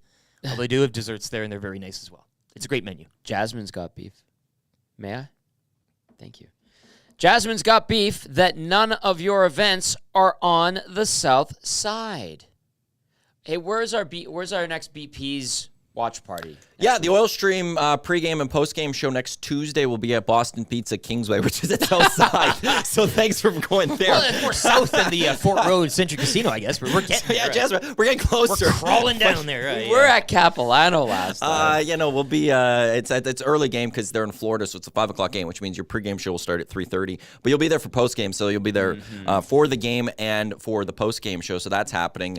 Jasmine, go find a business on the south side that wants to partner with us, I guess. Yeah, tell them, spread the EST word. Why not? Yeah. Get that word out there to say, like, no, you should partner with EST and have them come out, and maybe we could figure that out afterwards. But we're not scared of the south side. There's no, No, but we just don't have a business that's come on board and has been like, yeah, we want to do something with you, and we're on the south side. So, again, we're not going to the south side next week, but we're at Kingsway. I couldn't remember where it was. I just saw I'll say, depending where you are, south side, like if you're by Mill Woods or something, you could catch the New Valley line, get downtown, take the line to Kingsway, and boom. Yes. There you go. It's very easy to get there now with the New Valley line, right? You're all good it's there. All there, and you can have a couple of extra bevies, and there you go. So if you're in that part of Southside, or if you are on the closer to the other line, like the old school line, the OG line, gets you to Kingsway. One more beef. I have been going to the south side for years prior to Edmonton Sports Talk, and I don't think I saw Jasmine once, so I do have beef with that. I've been on the south. Well, no, shots fired. Jason and Leduc too showed up for a few in Leduc, but I'm with Jasmine, Jason Leduc. So I'll call him out. RCN. He came here that one time pick up prize, which was great. I was very surprised. But he's always told you that he'll come to the Fort Saskatchewan, and he never showed up. And here I am, little old me, sitting alone again in a booth, and nobody's talking to me. So I've been to the south. I've been to your Fort Sask. I've been all over the place. But now here I'm at a constant place, and people are complaining again. I love it. Jocelyn says it's Diwali, hence the fireworks. Happy Diwali. But like the fireworks caused quite a few fires. Yeah. And even fireworks, just in general, like there were people that would, at my old place downtown, towards Oliver, people would shoot off fireworks every now and then. This wasn't good. Rohit texts in at Paris Jewelers inbox 780-218-9999. Rohit, I do believe he did some work on my wife's vehicle at one point in time a few years ago. I don't know why I'm remembering that. Regarding the fireworks in residential areas, classic case of cultural differences. Diwali in India is a total free-for-all when it comes to fireworks. Time, place, no matter. That sounds like fun. I'm guessing the people that were setting them off in Yag were from India. Not saying it's okay, but it's not malicious. So I understand. It's you live on a busy street and the game's over and people are driving by honking. Or I don't know. I mean, it's one of those things that you just. I did not know that. I knew it was Diwali though. But okay. Thank you for the clarification. Another text says, "Boys, random question: can someone do some forensic investigating on what Evander Kane uses to make his teeth so pearly white?" That's from Grant. Grant, I think he paid $20,000 or so worth of veneers and got the bright whites. I believe. Matty veneers. Yeah, he's got those veneers. They're nice. But you pay the money. You should be he wears a mouth guard too, which is important. You don't want to lose those after sinking a bunch of money into those chompers. When you're making that bill, you shouldn't have bad teeth, right? I mean, everybody should be kind of looking good in the grill. Speaking of that, like if I had a missing tooth or a gap, like if I was, say, Jordan Eberle, I would probably, when I'm done playing, do what Evander Kane did. Nice to see Eberle back on the ice, too, after that cut as well last night. One of many former Oilers. Mm-hmm. We're going to do a sports update for Park Mazda, and we'll hit NFL insider from the NFL Network, Ian Rapoport, just after that break. But we'll get into this right now. If I can get the proper here, you go. Got this. Yeah.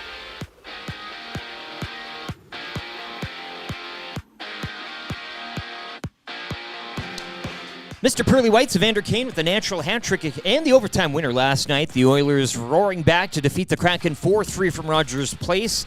Oilers have won 3 straight. They'll embark on a 4-game East Coast trip beginning Saturday afternoon in Tampa. Just 3 other games last night. Flyers win on the road 3-1 over Carolina. Canucks edging the Islanders 4-3. New York have lost 6 straight. And Colorado smoking the Ducks 8-2 your final. You can join me tonight, Centric Casino Sports Bar and Lounge. It's the Bengals visiting the Ravens, and it'll be one of your last chances to qualify into a draw for a trip for 2 to LA to catch the Rams and the Browns. The Centric Casino Sports Bar and Lounge, Centric Casino Fort Road, where every day is game day. As well tonight, $9.99 smoked brisket cheesesteak special throughout the evening. Raptors with a 128-112 loss to the Bucks. They fall to 5-6 on the season. Raps will host Boston tomorrow in group stage action of the in-season tournament. And the Edmonton Oil Kings kicking off a 3-game road trip last night with a 6-1 win over the Pats. The club travels to Brandon Friday, and they'll wrap the trip Saturday night in Moose Jaw against the Warriors. Sports Update brought to you by the great staff at Park Mazda and Mitch Lewicki. He once milked a cat.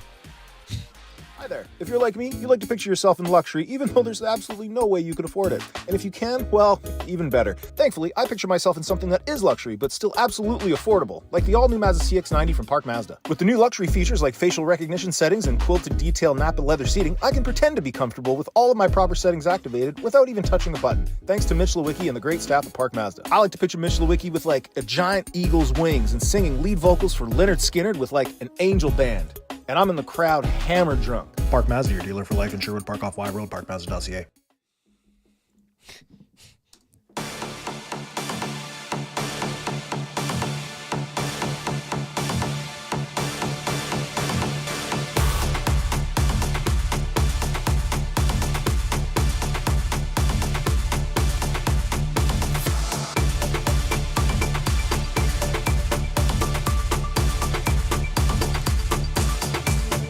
.43 in Edmonton. Lieutenant Erik and Tom Gazzola with you on the Nielson Show. -7 right now, looking for a high of 4 degrees later this afternoon. A generous mix of sun and cloud ahead of what looks like a beautiful weekend on tap. 11 Friday, 9 Saturday, and 7 back on Sunday. Nice. You can still work on that tan, hey? It's great. No snow, Or taking the doggy out. And Kent Morrison went golfing yesterday. you were always one to golf late into the season. I was, but I think there's only one course that I know of that would be open right now. Yeah, which one? And it's Torrey Pines? Yeah, I didn't want to say the other name that everyone calls it. That's the and I don't think I'd go there this late in the season. Too cold. No, I don't care about that. It's just that course is always, again, there's a nickname for a reason. Well, we'll leave that be. Too cold for me still at 6 degrees or whatever. No thanks. I'm good. Wuss. Yeah, that's fine. I'll take it. I'd rather fly down somewhere warm or drive down somewhere warm and wear shorts and the ranch was open. That's I'd go there still at this time of year. No question. Now, they never be open at this time of year, but I'd easily go. I'd go into the pro shop and have a bite to eat and drinks with Murray, but I wouldn't go out and play. It's not right, Matthew. What do you mean it's not right? That's wonderful. Too cold. Whatever. People debating wearing pants today on the Nasty Chat, so that's nice as well. You can check us out on YouTube, Edmonton Sports Talk. Tune in as well. And be heard, Paris Jewelers Inbox 780-218-9999. This morning, still awaiting a text of the day, $20 to A&W. A&W's new Super Crunchy Chicken Cruncher sandwiches are here. You can get the Nashville Hot Cruncher, the Chubby Chicken Cruncher, and a BLT Chicken Cruncher. These things are good to the very last crunchy crumb, Tom. If you can finish it all, that is. Oh, is that a challenge? Try the new Cruncher sandwiches today at all A&W locations. Most A&W drive-thrus are open 24 hours. And $20 for text of the day this morning. Get it in Paris Jewelers Inbox 780-218-9999. Ian, we're still just ahead of Ian Rapoport here. He'll be joining us. Week 11 of the National Football League from Baltimore. It's the Bengals. It's the Ravens. What do you are you buying into Mr. Lean, Mr. Straight Edge here and his negative opinions of his Ravens? I think it's a false front, to be honest with you. The Ravens doing the whole reverse psychology thing. Yeah. No, I'm actually not on that one. That one, I'm worried about the Ravens for tonight. Divisional games. Joe Burrow's hand is messed. Doesn't matter. Ravens struggle. Divisional games are always tough. It's a very tough division. All 4 teams have a chance of making the playoffs. But you're at home. Doesn't matter. It's 1v4. Ian's about 3 minutes away. He wants me to call him back in just a couple minutes. He needs to be pushed. Breaking news. He likes to break news during this segment, so Maybe perhaps that's the case here. But yeah, are you the long snapper this game tonight? When do you when does the PJ pick you up to take you down to Baltimore? Are you long snapping, place holding? I coach. Water boy. I coach. Double I tell them what to do. I'm all over. I'm sorry, Matthew. I'm all over. You didn't have Deshaun Watson in one of your 30 fantasy leagues, did you, Tom? Or no. What? You're a heavy. Yeah, big Deshaun. Heavy. Damn, man. Second year in a row. They spent all of that.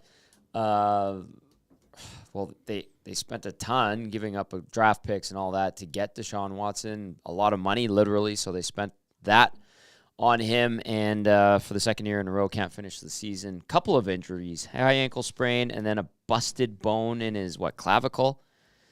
Yikes. And you know what? They were putting together an okay season. Punching above their weight with already a few injuries on the roster to some significant. I mean, Chubb specifically, but yeah, 6-3. I mean, them and the Steelers, right? Better than the Bills right now. Right. So take that with what you will. Tough one against Pittsburgh this week for the Browns. We'll see how they do. Pittsburgh's putting together a nice run here. Respectable.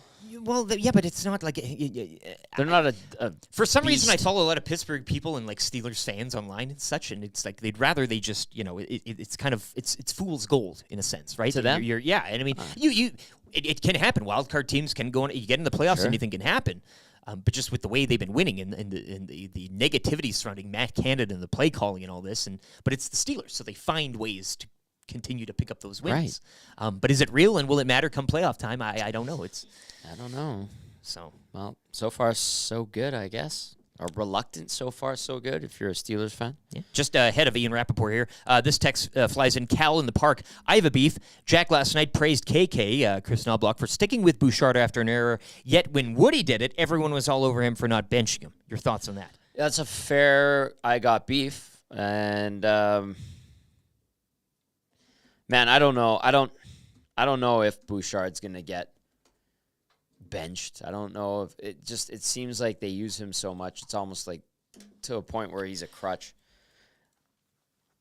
That's a fair beef, though. It's a fair beef, but the last coach, you can't bench just given the amount of people. So what do you think?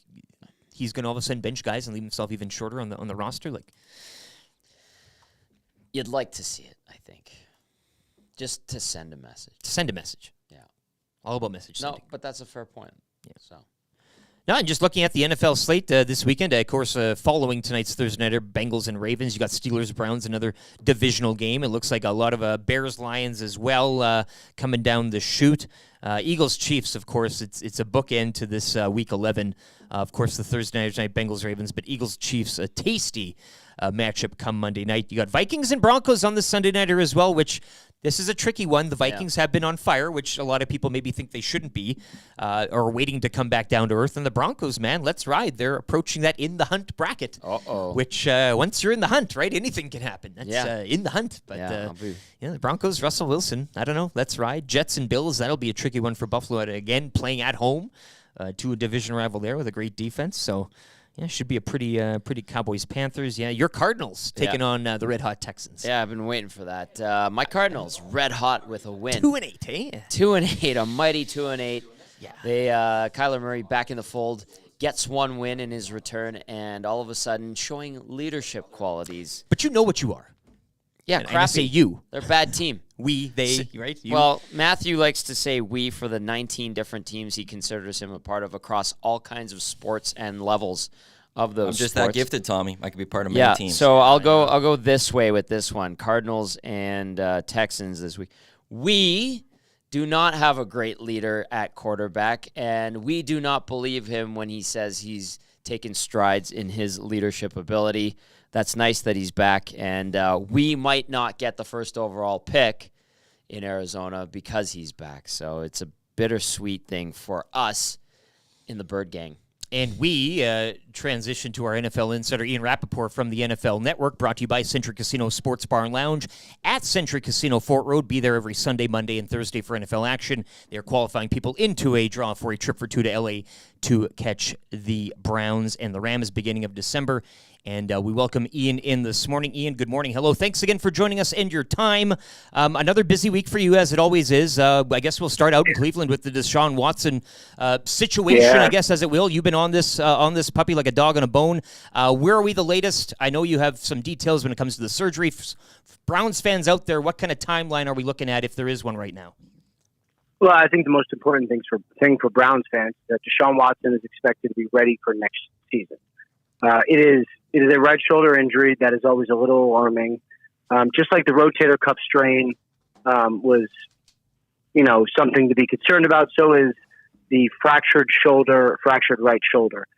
He is expected to be ready long before next season. I don't believe it'll affect his off-season at all.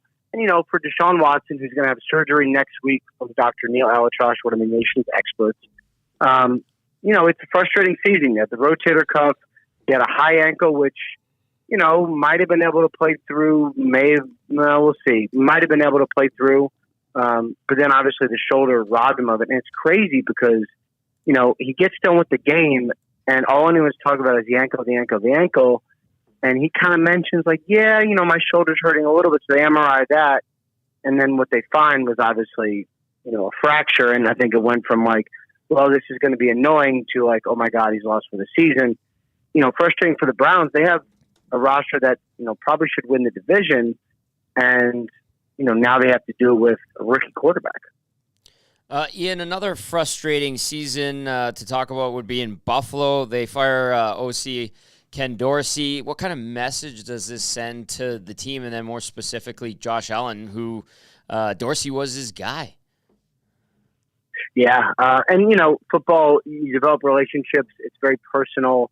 And it's also business. And I think Josh Allen, probably learning a little bit of that as well. I don't know if the term scapegoat is the right thing, but they lost the game because they had 12 men on defense and they fired their offensive coordinator the next day. Right. I think for Sean McDermott, he had already fired Leslie Frazier earlier in the year. And now, offensive coordinator, there's just not a lot of other people to look at, I think that's what makes it interesting. That's what makes it challenging. I think for the Bills, it's definitely something where if you're a player, you go, what? Our play is costing people jobs, and that's scary. And, I don't know what's going to, quote unquote, wake them up, but you do wonder if something like this will. Yikes, yeah. Ian, just going back now into the Thursday nighter tonight, you got the Ravens perched atop the AFC North 7-3, the Bengals last, but with a 5-4 record. And then you got sandwiched in between. Again, we were talking about the Browns 6-3, Steelers as well 6-3, both winners of 2 straight. Your thoughts on tonight's Thursday nighter? I know we have a Ravens fan in the room with us right now. He's trembling in his boots because he says this is the time of the year that things start to go off. But this is a division very tough. You've got the Steelers and Browns both holding down wild card spots right now. We're talking about the Bills, in the hunt or perhaps missing the playoffs. Your thoughts on this division as a whole, where it might settle out, and maybe a bit more of a laser-focused prediction on tonight's Thursday nighter from Baltimore. Well, first of all, I would say let's go to tonight's game first. I mean, Ravens-Bengals is always fun. It's always exciting. It's always intense. And, playing these AFC North games on a Thursday night is always a little crazy because, you don't always get the maximum rest before a game. Guys are a little tired, but it's such a hitting-focused division. Everybody runs the ball. Everybody plays defense. Everybody's tough. I expect a pretty electric game tonight. I'm really excited for that. And, I think if you're the Bengals, look, the Ravens are good. And, I was surprised at what happened last week. The dramatic win for the Browns, even though it ended up costing Deshaun Watson the season. The Bengals look to me like a team that's ready to kind of hit it in stride. They just have to do it. And, you look at the AFC, and there's going to be some good teams, probably 3 good teams, that are just left out of the playoffs. And you're like, how could you be left out of the playoffs but be so good? But that's what it's like. It seems a lot of the powers in the AFC, a lot of the powers in the AFC North. I don't know who's going to come out of the division, but we could see 3 teams. We could see 4 teams. I think that's how really strong it is. And, it should be because you look at the rosters, these are the teams that should be dominating games. I've got one more for you, Ian. The Bill Belichick stuff right now. People saying, I know there's been talk he's going to be traded, quote unquote. I know you've been all over this. He has his next team determined, some people are hearing. What's the latest in regard to Belichick? And B, do people really care anymore when it comes to the hoodie? People care greatly. Yeah. He is the greatest coach of all time. He is one of the greatest coaches in all of sports. And the team is not very good. And, that happens. It has not happened to the Patriots ever. But that happens.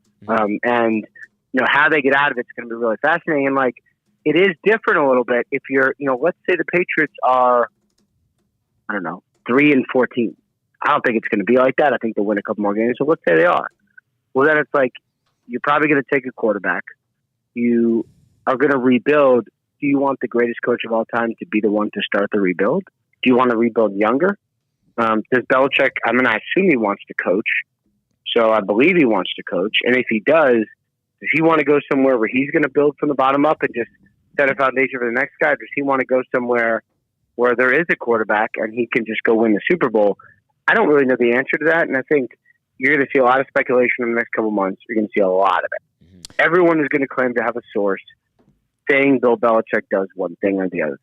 One thing I know is nobody knows what Bill Belichick is thinking. Nobody. And as you go through these rumors, as you go through the next couple of months, that's, to me, probably the most important thing to remember.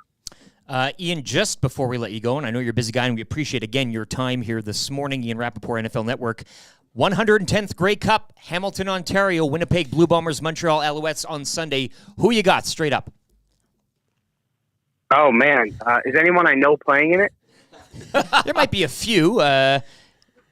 You go for logos, colors, anything like that? You been to Winnipeg, Montreal, or even Hamilton? Jackson. I've been to Montreal. Yeah. Jackson. I've been to Montreal. I'm hoping to go for F1 in June. Oh, nice. Yeah, it should be fun. I'll go with the Alouettes.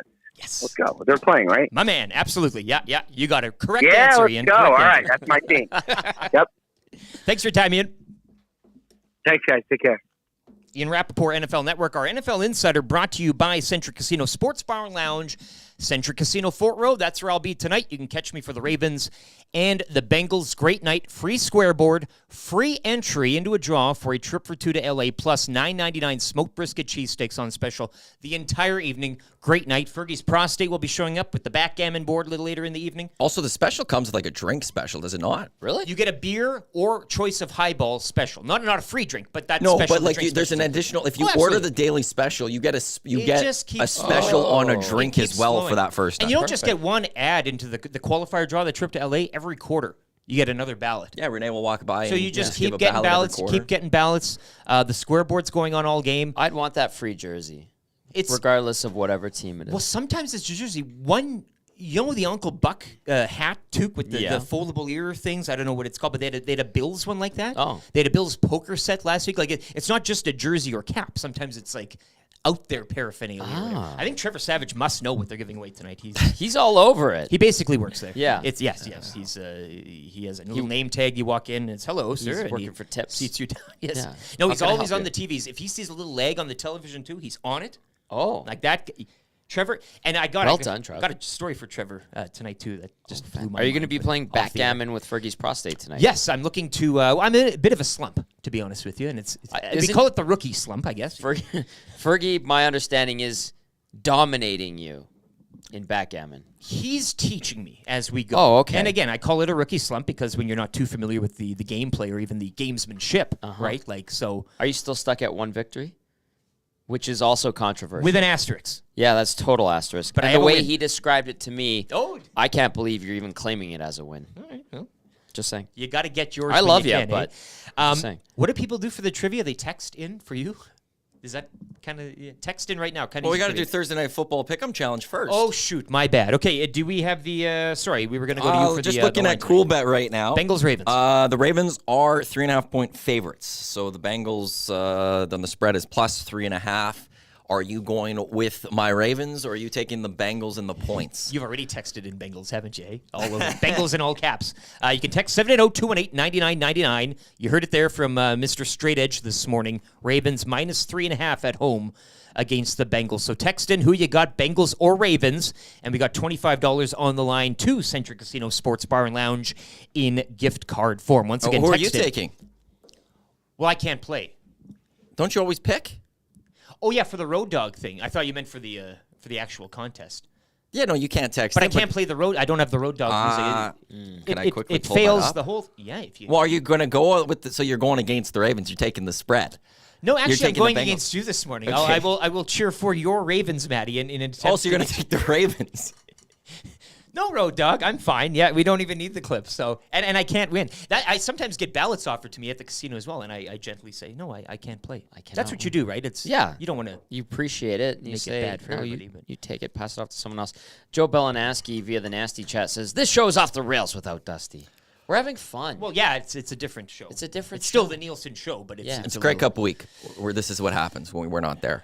Gets a little squirrely around here. Text is 780-218-9999 right now. Also, if you want to play kind of easy trivia for Mr. Mike's GC, just to jump in there, send me a text. What does Dusty say? Go pick me or something. Yeah. Stand out. So, and then I'll pick someone. We'll call them after your sports update right away here. We'll do kind of easy trivia, and I'll just get someone on the line for that. You heard the man. Get in the inbox right now, 780-218-9999. Be somebody today. Get a W, right? Get that W. If you haven't played before, Get that don't be shy. GC. Get in. Text 780-218-9999. Also, get your questions in for 3 questions too many.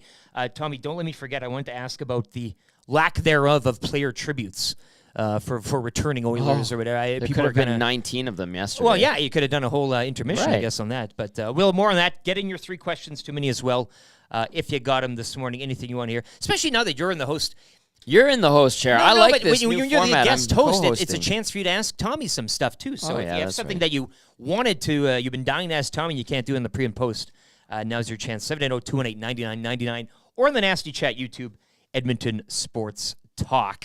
Do you want me to do kind of easy trivia? Like, you've been driving the bus today. I love it. Yeah, Do none of you have questions ready? I have nothing Right now? ready. I need to find Should the I get- ticker. I need No, to I- find Well, a we're up clip. in can like get them ready. minutes. Yeah, no, with I will it. be I'm doing it. about to I'll call get someone and them put ready. them on Can the I do a line. sports update while I find the trigger and the Matthew, yeah. we have this under control. Thank you very much. He's laughing. I Can can you tell pop- he's laughing. Maddie, fire up the computer, will you? Giggles over there.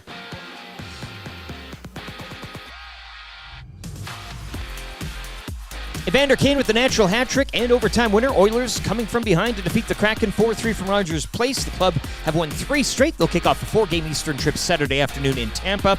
You can join me tonight at the Central Casino Sports Bar and Lounge, Bengals and Ravens. There'll be another chance for you to qualify into a draw for a trip for 2 to LA to catch the Rams and Browns. Central Casino Sports Bar and Lounge at Central Casino Fort Road, where every day is game day. Raptors falling at home 128-112 to the Bucks. Toronto now 5-6. They're back on the court tomorrow when they host the Celtics in group stage action of the in-season tournament. Edmonton Oil Kings kicking off a 3-game road trip in style last night, defeating the Pats 6-1. Club travels to Brandon Friday and will wrap the trip Saturday night in Moose Jaw against the Warriors. Sports update for United Sport and Cycle, your home of hockey for over 95 years.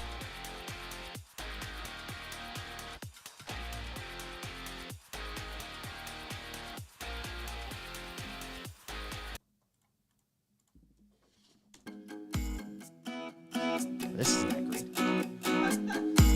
What? The music. I picked a random track here. So.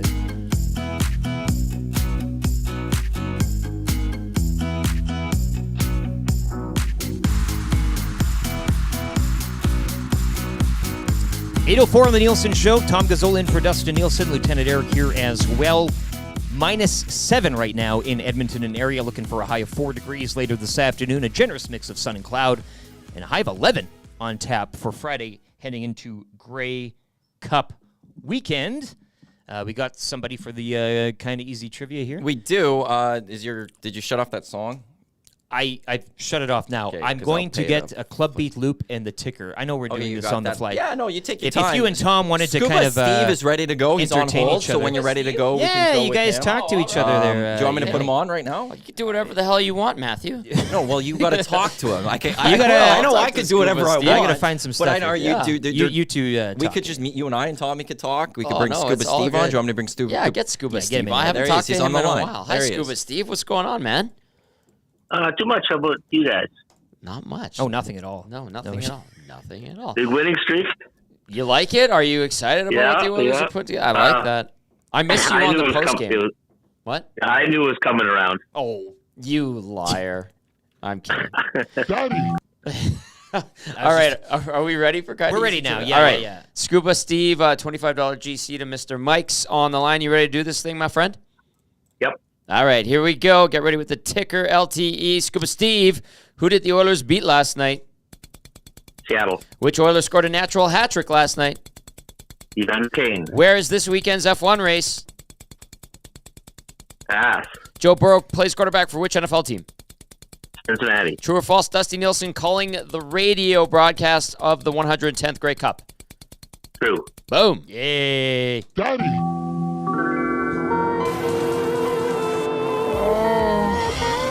Daddy. Here's Marlowe. He scores! No. Patrick Marlowe, Mr. San Jose Shark, scores his 500th National Hockey League goal. Tom Brady delivers a strike to a cutter. Low tide. What a goal! Henrik Samuelsson. How do you leave the most dangerous man in the world by himself in the bank with all the money? No. Darius Bowman. Charlotte, are you okay? I am not feeling very well. Oh, Daddy likes. I'm Poppy. Now here's an opportunity. Raczynski walking in, backhander, and he scores! Daddy likes! Peter Ryan. I want to welcome the 35th head coach of the New York Rangers. Peter Ryan. A lot of cookies in there. Strike out the side. Every time Catherine would run the microwave, I'd piss my pants and forget who I was for a half hour or so. There's a lot of energy. Oh, Thanks. Sorry, bye. Yeah. Okay. Don't remember making that one, but you from must have been many moons ago, yeah. It was a right. plate of bacon from Cheryl downstairs in the communal restaurant and a nice Coke Zero to wake me up at That's 7 it? o'clock a.m. To- Yeah, to that's get it. the creative To get juices the old flowing juices like flowing. that? Yeah, and that was something. That You're was right. I great. haven't heard that one. Amazing. kind of I had not heard that one either. popped up. I like how we've cracked the vault of all of our old stuff. Well done, Matthew. Well, it's like a house cleaning, Fantastic. you know? You get Yeah. back into it and you take a look from a different perspective. I don't know. But congratulations. Scuba Steve, the winner. Yep. This one, yeah. Congratulations to him. He's walking away. He's going to Mr. Mike's. Mr. Mike's Steakhouse Casual. $25 GC there. You can try the sirloin bites. Right there, Sirloin bites. We had them when we were here. We were setting up They're the shop so here. We good. had a They're nice, legit so catered good. lunch. Yeah, Mr. Mike's. Check them out today, Mr. Mike's Steakhouse Casual. Time for 3 questions to Minion. It's brought to you by the great staff at Park Mazda. Mitch Lewicki and the crew planning a couple of road trips down to Oakland next summer to catch those final A's games. It'd just be the staff from Park Mazda there in attendance. No Oaklanders, you know, and everybody else is going. And J-Mo. Mitch, yeah, Mitch can bring J-Mo. That'd be a nice little trip. J-Mo would sit there, top deck, Well, way he at gets the issued back. a seat and he takes the seat. Yeah, like he's sitting in he his sits seat. He's in not the gonna, seat yeah. that's assigned to him on the paper-printed ticket in his A's hat and his jersey like this the entire time. If you're not watching, I have a grimace on my face, and I am Grumpy Cat, and that would be J-Mo And at his last scoring ever the game. A's game. Scoring the He'll game, be too. scoring the Yeah, game, yeah, listening yeah. on a radio broadcast or on the headset. I think they've gone digital to the A's. Roxy Bernstein, good buddy of mine. Well, I'll call him an acquaintance. He calls the A's games on the radio, I believe, or their radio audio broadcast. The Kraken, by the way, I had Mike Benton on yesterday for the preview. Yes. On the pregame show. The Kraken don't even call it the radio network. It's the audio network now. That's how it's going. Few teams have done Just scrubbing that R word, hey? R Or not word even is being will be- nullified. Well, it's like saying VCR to somebody under the age of whatever now. Watching tape. Yeah, Same thing. tape. The save button on like Microsoft Word is a floppy disk. Yeah, that's right. Like, and think about how many people have no idea what that means. 3.5-inch Yeah, floppy it is disk. too, yeah. Leisure Suit Larry, if you will. Ah, yes. Yeah. Hey, now. 3 questions to many again. Park Mazda, your dealer for life. Check them out, parkmazda.ca. If you have any questions, and lots are trickling in here, try to get to them all here.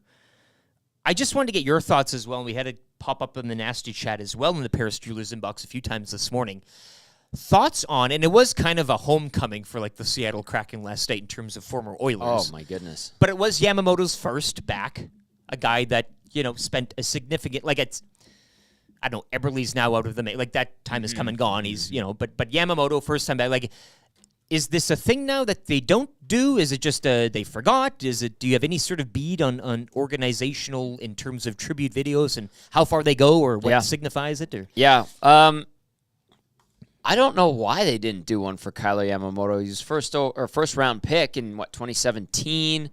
An okay Oiler, had some good moments, he had some tough moments certainly, but listen, last night he had one hit and 11:55 time on ice. I didn't notice him at all. Maybe they did forget that he's on the Kraken. He was on the fourth line last night. He was among many other former Oilers.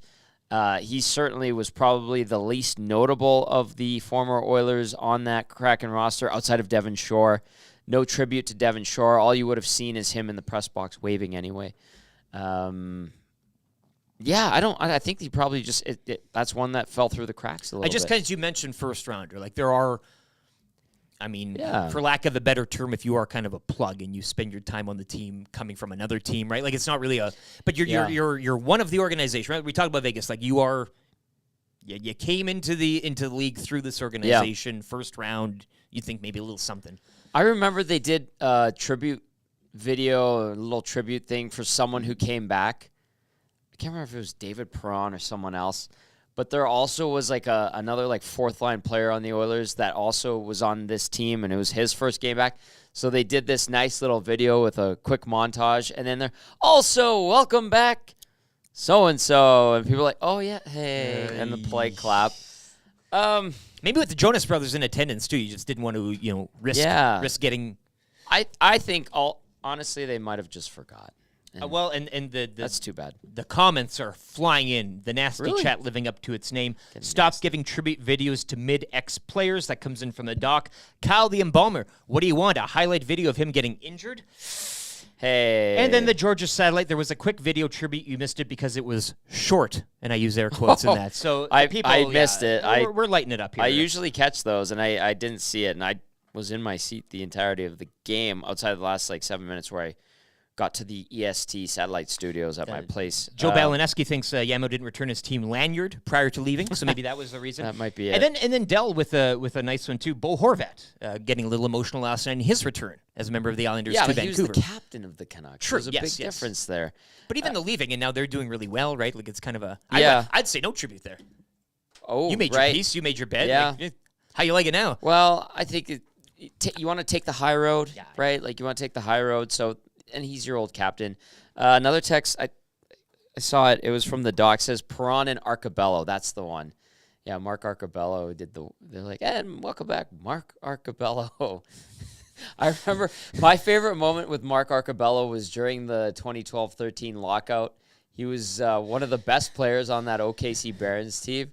And Arco lived in the same complex as me and a bunch of other players. They got us a condo down there. That must have been fun. It was all right. I didn't spend time with the players Nasty Club stories on that one. Yeah, we'll save it for the Nasty Club. But I remember talking to Arco one day, just getting to know him, and we were about to do an interview. And I was like, "Hey, Arco, what did you take in college or university?" He goes, "Poli-sci, but don't ask me about politics." I'm like, "Great." Is more of the science that he was picking up on it. He just did it to do it. You know what I mean?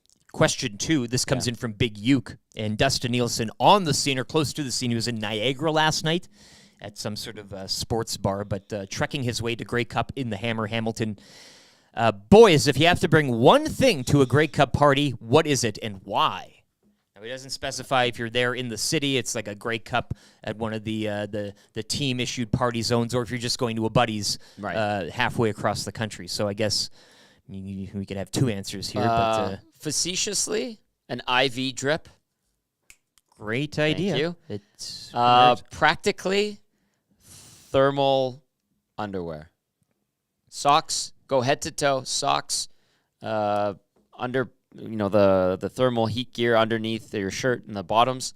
And, you might see +5 on the forecast, +10, and then at night it cools off and you're sitting outside for that long. Get the thermal gear going. It'll be a game changer. Dell asks, will there be a tribute video when Dusty comes back from Grey Cup? Yes, there will be. I think we should take a whole show to kind of welcome him back, right? The highlights and the lowlights of his call. YouTube Trev's working on it. Everything such as that. I would bring booze. Naturally, as one does. And that's it.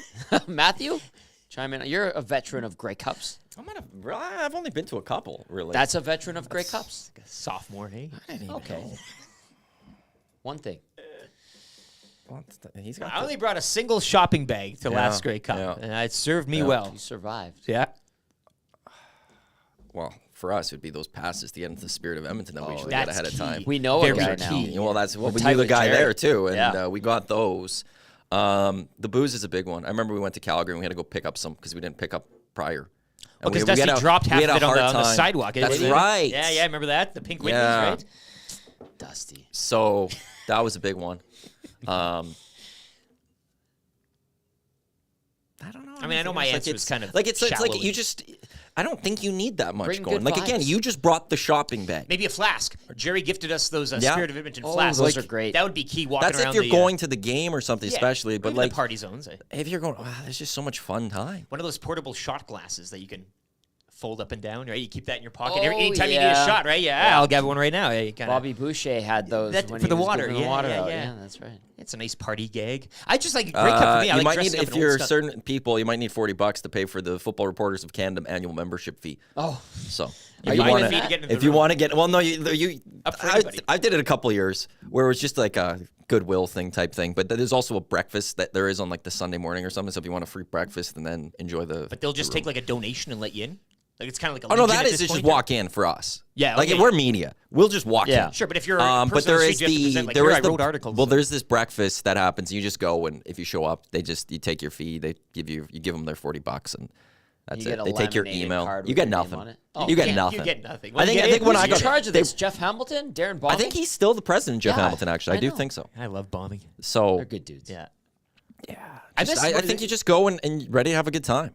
Leave all the negative energy at home. Yeah. If there's anything negative that you're thinking about, just leave it at home. You're going to forget about it for the next 5 days that you go to Grey Cup and then come back. Again, next year, start planning for it. We'll be in Winnipeg. Yeah. Or not Winnipeg, in Vancouver. Vancouver. Everett Fitzhugh, voice of the Kraken, is hoping that the Kraken schedule works out so he could come You up to did Vancouver not talk next Grey year. Cup with him last night, did you? We quickly did because he actually asked how. I love it. He asked how's collegiate sports in Canada, like how do we interest in all that? So we were talking about like the U of A and stuff like that. Top and loss then last week. we got into the Grey Cup, and he says, with it in Vancouver next year, he wants to go. Now that all is going to be dependent on where the Kraken schedule is. But it's going to be a crew next year. Everett's like a it's friend straight of up. VST. Legit. All right, well, he was a friend of 1260. Yeah, he So, was. like, if you plan for Edmonton Sports Talk's going next year. Yeah, we are. Hopefully, Huss will be there next year. Of course he will be. Hernan will be there next year because the Elks are going to be in the Grey Senor. Cup game. Let's make it a fun time. Yeah. Fergie, via the nasty chat, says, I take my fat wallet and fresh penicillin. Yeah, and somebody, Red, says some dope. Somebody says credit card, boys, credit card. Yeah. Yes, maybe you get maybe a standalone credit card, so nobody else sees anything. One of those things. A side, Grey Cup credit card, that type of Secret thing. bank account. Yeah, and a lot of people writing on the Bengals here at the Paris Jewelers inbox as well.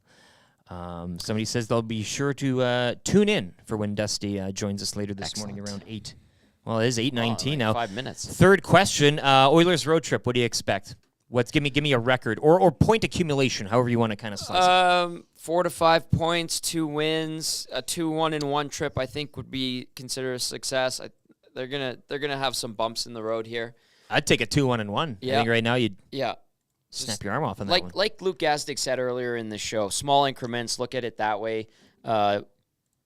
You know, small bites, as you put it. Win the trip. Yeah, win the trip, and that's how you'll slowly work your way out of this hole that they dug themselves instead of thinking big picture. And I know we get caught up in talking about the big picture element, but I think Gaz is onto something. Small increments, so look at it as a 4-game window and win the trip, as you put it. That's very fitting, LTE.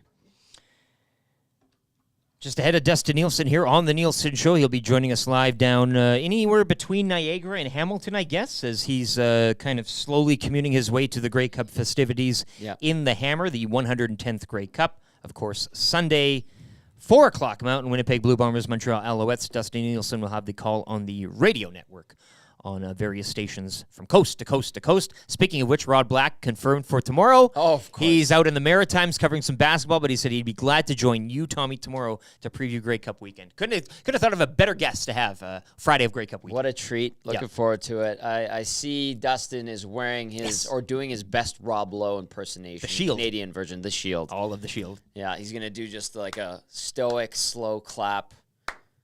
There he is. Bring him on. Looking good. Good morning, sir. I'm here for the league, boys. I'm Yeah, here you for the are. league. Got the flannel on, too. How we doing? Great. Yeah, flannel's on. Yeah, I'm good to go. Been sitting around watching First Take on TSN.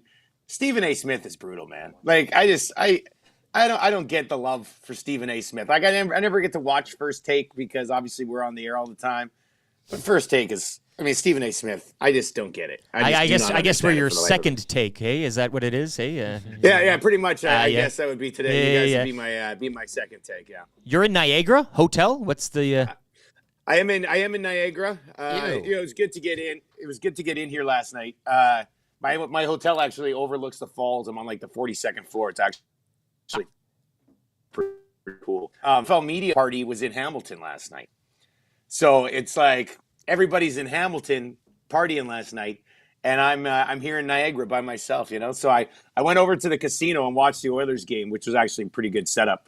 But yeah. So I missed out on the media party last night. But what are you gonna do? Were any friends out of the frame of that picture that you tweeted out? Was there anybody sitting around? No, that was just me. That was just me alone. flying solo last night. Yeah, no, what it was the hell? actually, which was kind of nice. No, I didn't mind it last night. Like I went over, went for a little walk. I've been to Niagara once with my wife before we had kids, but we never actually came down to this area where we are like there's a huge casino down here and everything. It's awesome. So so it was nice last night. I just went and took it easy, man. I like doing things by myself, so I was totally okay with it. Did you get in a tournament? Would have been Play the nice to have tables? been in Hamilton too. No, I wish that would have been a lot of fun actually. I thought about it for a little bit, but then I was like, you know what? I'll have a bite to eat, watch the Oilers game, and then go back to the room. You're in Niagara. Why don't you just go down to Buffalo for some fun instead of Hamilton? Well, you know what? Fun. Well, the media party that Naylor hosted last night would have been a lot of fun. So yesterday, the guy who picks me up, Lenny, he's been driving for like 26 Grey Cups. So he drives everybody around. So he picks me up at the airport in Toronto, drives me down here. And then the directions that he had put into his GPS actually took us across the border. And like, we're driving up to the border. And I was like, Lenny, are we going to the United States? Like, is this hotel in the States?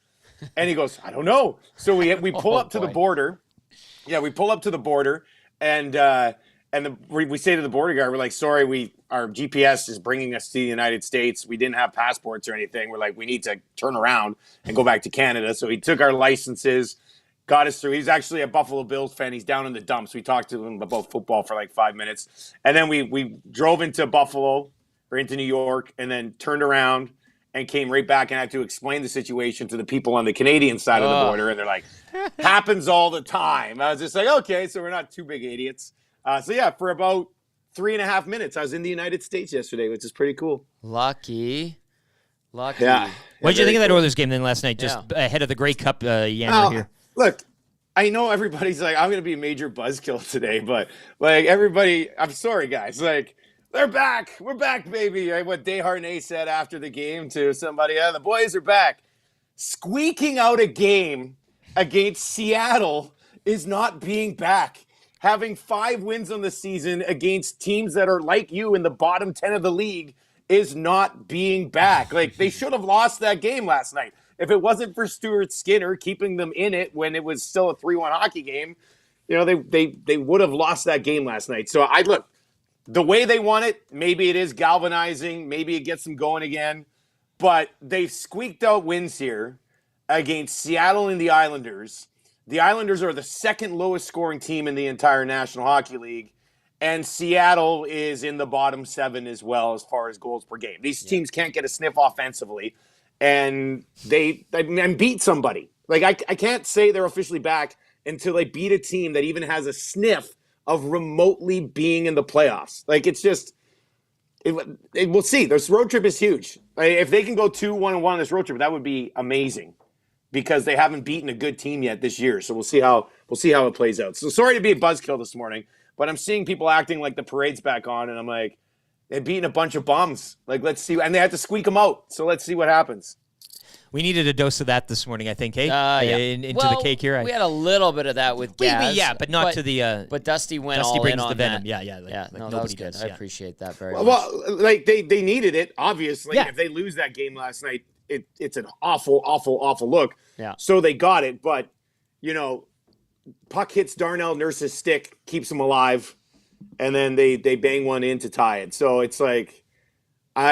They aren't winning these games convincingly in any way, stretch, or form, and these are bad teams that they're playing. So best of the worst. We'll see how this road trip shapes up. Maybe they can use this momentum from these 3 games to really get going, but I don't know. Like, I didn't think they played that well last night, to be honest with you. Well, Vinny Desharnais did kind of allude to being back after the Heritage Classic win. And then in that game, he buried his first NHL goal. Last night, he almost had another one in his own net, which would have been his second in his own net this season. That was close. I don't want to mock him. But I'm just saying. No, they were inches away from putting one in their own net to go down 4-1. Like they got lucky last night. I'm sorry, they got lucky last night against a team that you shouldn't need to get lucky against to beat. So. Yeah, I know I'm splashing a lot of cold water on this little 3-game winning streak, but I just don't feel like squeaking out wins against the Islanders and Seattle changes things, in my opinion. Christopher Morris via the nasty chat says, "Geez, Dusty, it's parade planning time, not doom and gloom." Beat somebody who may be in the playoffs. That's all I'm asking. That's not too much, and these teams that they're getting, it's on the schedule. Like, that's what you have to deal with, but. They've had a sweetheart schedule. They've managed to put together a few wins against some of these bad teams. Let's see what happens when they, even Washington, Washington cannot score goals to save their lives, but they don't allow them either. They're sitting second in the division right now, and they're a stingy team. So that might be the easiest test on the trip, and they're second in their division right now and would be a playoff team if it started today. So not an easy road trip. If they can use this, if last night was truly a galvanizing win, then, maybe they do win 3 games on this road trip or sweep it or whatever. But I just don't think the rest of the league has to be worried about the Oilers squeaking one out against Seattle, boys. I'm sorry. Beef Nip says, heel Dusty coming in hot, and we like a little heel Dusty as well in the show. But it's not heel Dusty. It's reality Dusty. That's what it is. I'm sorry. How many awards are you handing out tonight at the CFL Awards banquet? I'm actually presenting all of them. Yeah, sweet. Nobody knows it yet, but I plan on presenting all of them As tonight. you should. So that should end up being pretty good. Are you wearing a baby blue or an orange tuxedo while you present tonight? Oh man, that would be awesome. So the last time I went to the awards, it was 2 years ago in Hamilton, and that was the first time I'd been to the awards night, and I wasn't too sure. I was like, man, it's the awards. Are people in suits and ties, or is it you're wearing nice jeans and a dress jacket, or a suit jacket? So I went with jeans, no tie, suit jacket, and I got there and I was extremely underdressed. Everybody's in suit and tie, and I'm like, damn it, I screwed up. So I'll be totally suited up tonight. But at those last awards, I remember because I was feeling oh man, this does not look good right now, and nobody said anything. Obviously, I still looked okayish. But then I bump into Brent Sake, and Saker's wearing jeans and a t-shirt and cowboy boots. Yeah. Oh yeah, and Saker's usually not a guy to be shy about anything. He doesn't. But I bumped into his wife. And I was like, "Where's Saker?" And she goes, "He's extremely underdressed. He's just sitting in his seat. He doesn't want to get up." And he was just wearing jeans and a t-shirt to the CFL Awards, which was awesome. Now he wasn't planning on going, but he just got invited last second, so he just decided to come. But yeah, so definitely not jeans and t-shirts at the awards tonight. I've got a late beef to add. I got beef with the jeans with dress shoes and a blazer look. Wow, really? I don't like it. I think it's crap. And I'm guilty of doing it, but I stopped about 3 years ago. and I don't Did like somebody it. call you out on this, Tommy, or you? No, just this decided is just sounds kind of personal. anymore? It's just the thing where I look at it now and I'm like, it's not good. And it gets passed off as being acceptable. I think you can find a nice pair of pants, match it with a blazer and a nice shirt, and that's all good. And if you pull off like, but like a dark pair of jeans, like just a nice dark pair of jeans, like crap. Wow. And I'm 100% guilty of doing it in the past. I stopped because I realized it's crap. And I know that's a hot take. I got beef with it. I thank you for rekindling that for me. I like seeing your fire today. I mean, I completely disagree. I think it's a look that a lot of people get away with. I mean, You just said it. They get away with. You shouldn't be doing it. Yeah, but crap. I mean, if a million people get away with it, Tommy, it's different than like 2 people sneaking it in. You know, like I think, like for example, like let's say, I mean, the dark jeans with a dress shirt and a suit jacket is very much the Alberta informal look, is it not? Like it's more than Alberta. You go to like a lot of like lunchtime charity fundraisers and stuff. That's what people are going to be wearing. Yeah, it's not a good look. It's not a good look. Wow. But you're right. You're gonna and it's not just Albertans that do it. No, it's not just Alberta. There's a lot. Take it south of the border, all across our country. It's just, I think we can do better collectively. Just saying. It's a Mr. Mike's look in a sense. No, Mr. Very Mike's. casual. It's a little casual. Very a little bit of casual. business like you can. It's a little bit. Casual. What's the plan today? What's your itinerary? We got a few meetings this afternoon for the radio call on Sunday. And then I want to go for a walk around Niagara for sure. I want to sneak that in. Mm-hmm. Like I don't like going out for walks usually, but when you're right next to the falls, I mean, I feel like you kind of have to do it. It's pretty neat. And then I gotta fill out the game board. I gotta start filling up my board for the game. So that's probably gonna take about 3 or 4 hours through the next couple days. And the next few, like Saturday and Sunday, are obviously gonna be really busy. Tomorrow, I have a little bit of travel, so I'll do a little bit of prep today. Get out, check out Niagara, and do a couple of calls for our CFL radio broadcast. We're gonna have Sean Campbell and Derek Taylor on the pregame. Nice. So that should be fun to kind of set up both the Alouettes and the Bombers. So that'll be a good time. And then the awards tonight, and we'll see where that goes. Yeah. That should be fun. I haven't heard the P word yet. Any parties? You sniffing any out? You going to stumble into one just casually? I know you got a lot of work to do. This is a business trip. Go see Jerry at the Spirit. There's got to be something cooking here. Well, yeah. I think tomorrow night I'll probably stop by and see Jerry at Spirit.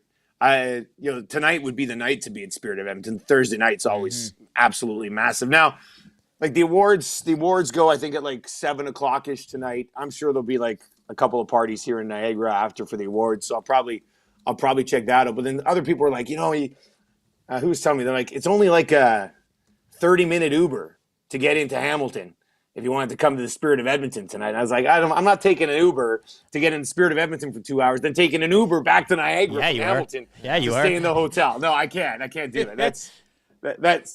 No, can't do it. I got one more question for you here. It's a text question that flies in.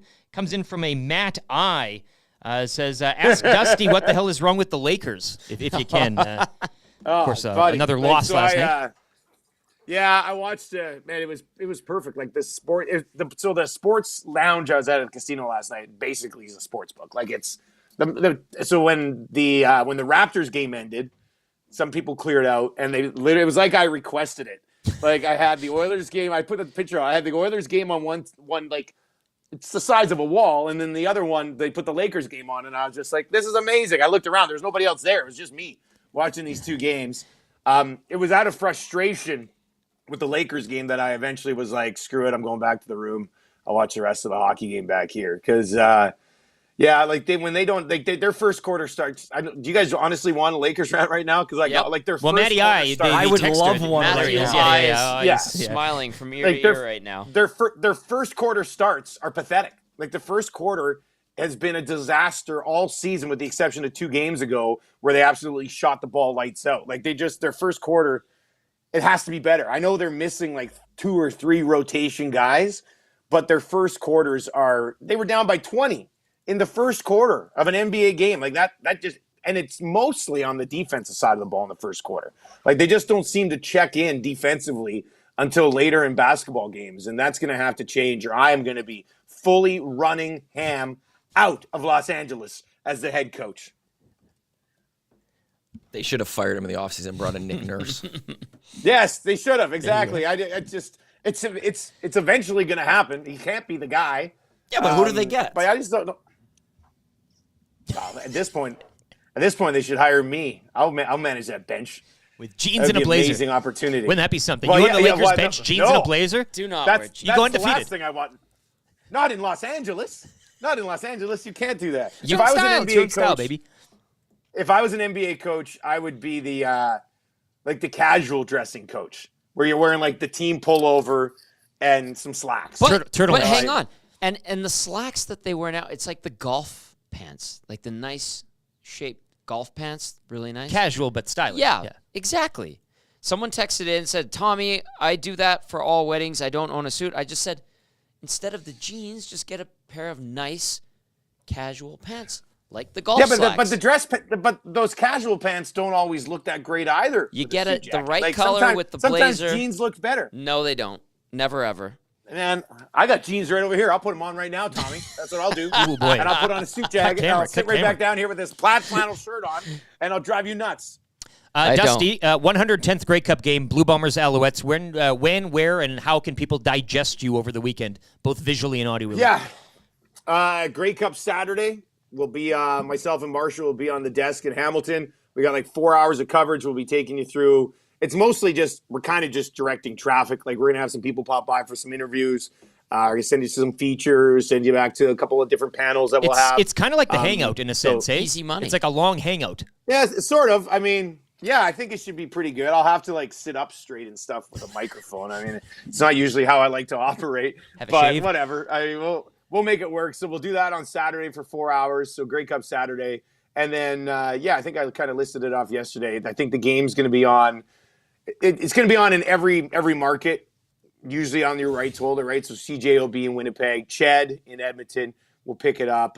Very excited to be on Ched for part of a day. That'll be fun. You're going to mess just with like Bob we always Stauffer. wanted Isn't that to, something? you know? Yeah. Oh, yeah. I'm going to, midway through the third quarter, I'm going to go off on a rant on how they moved Oilers now to 5-7.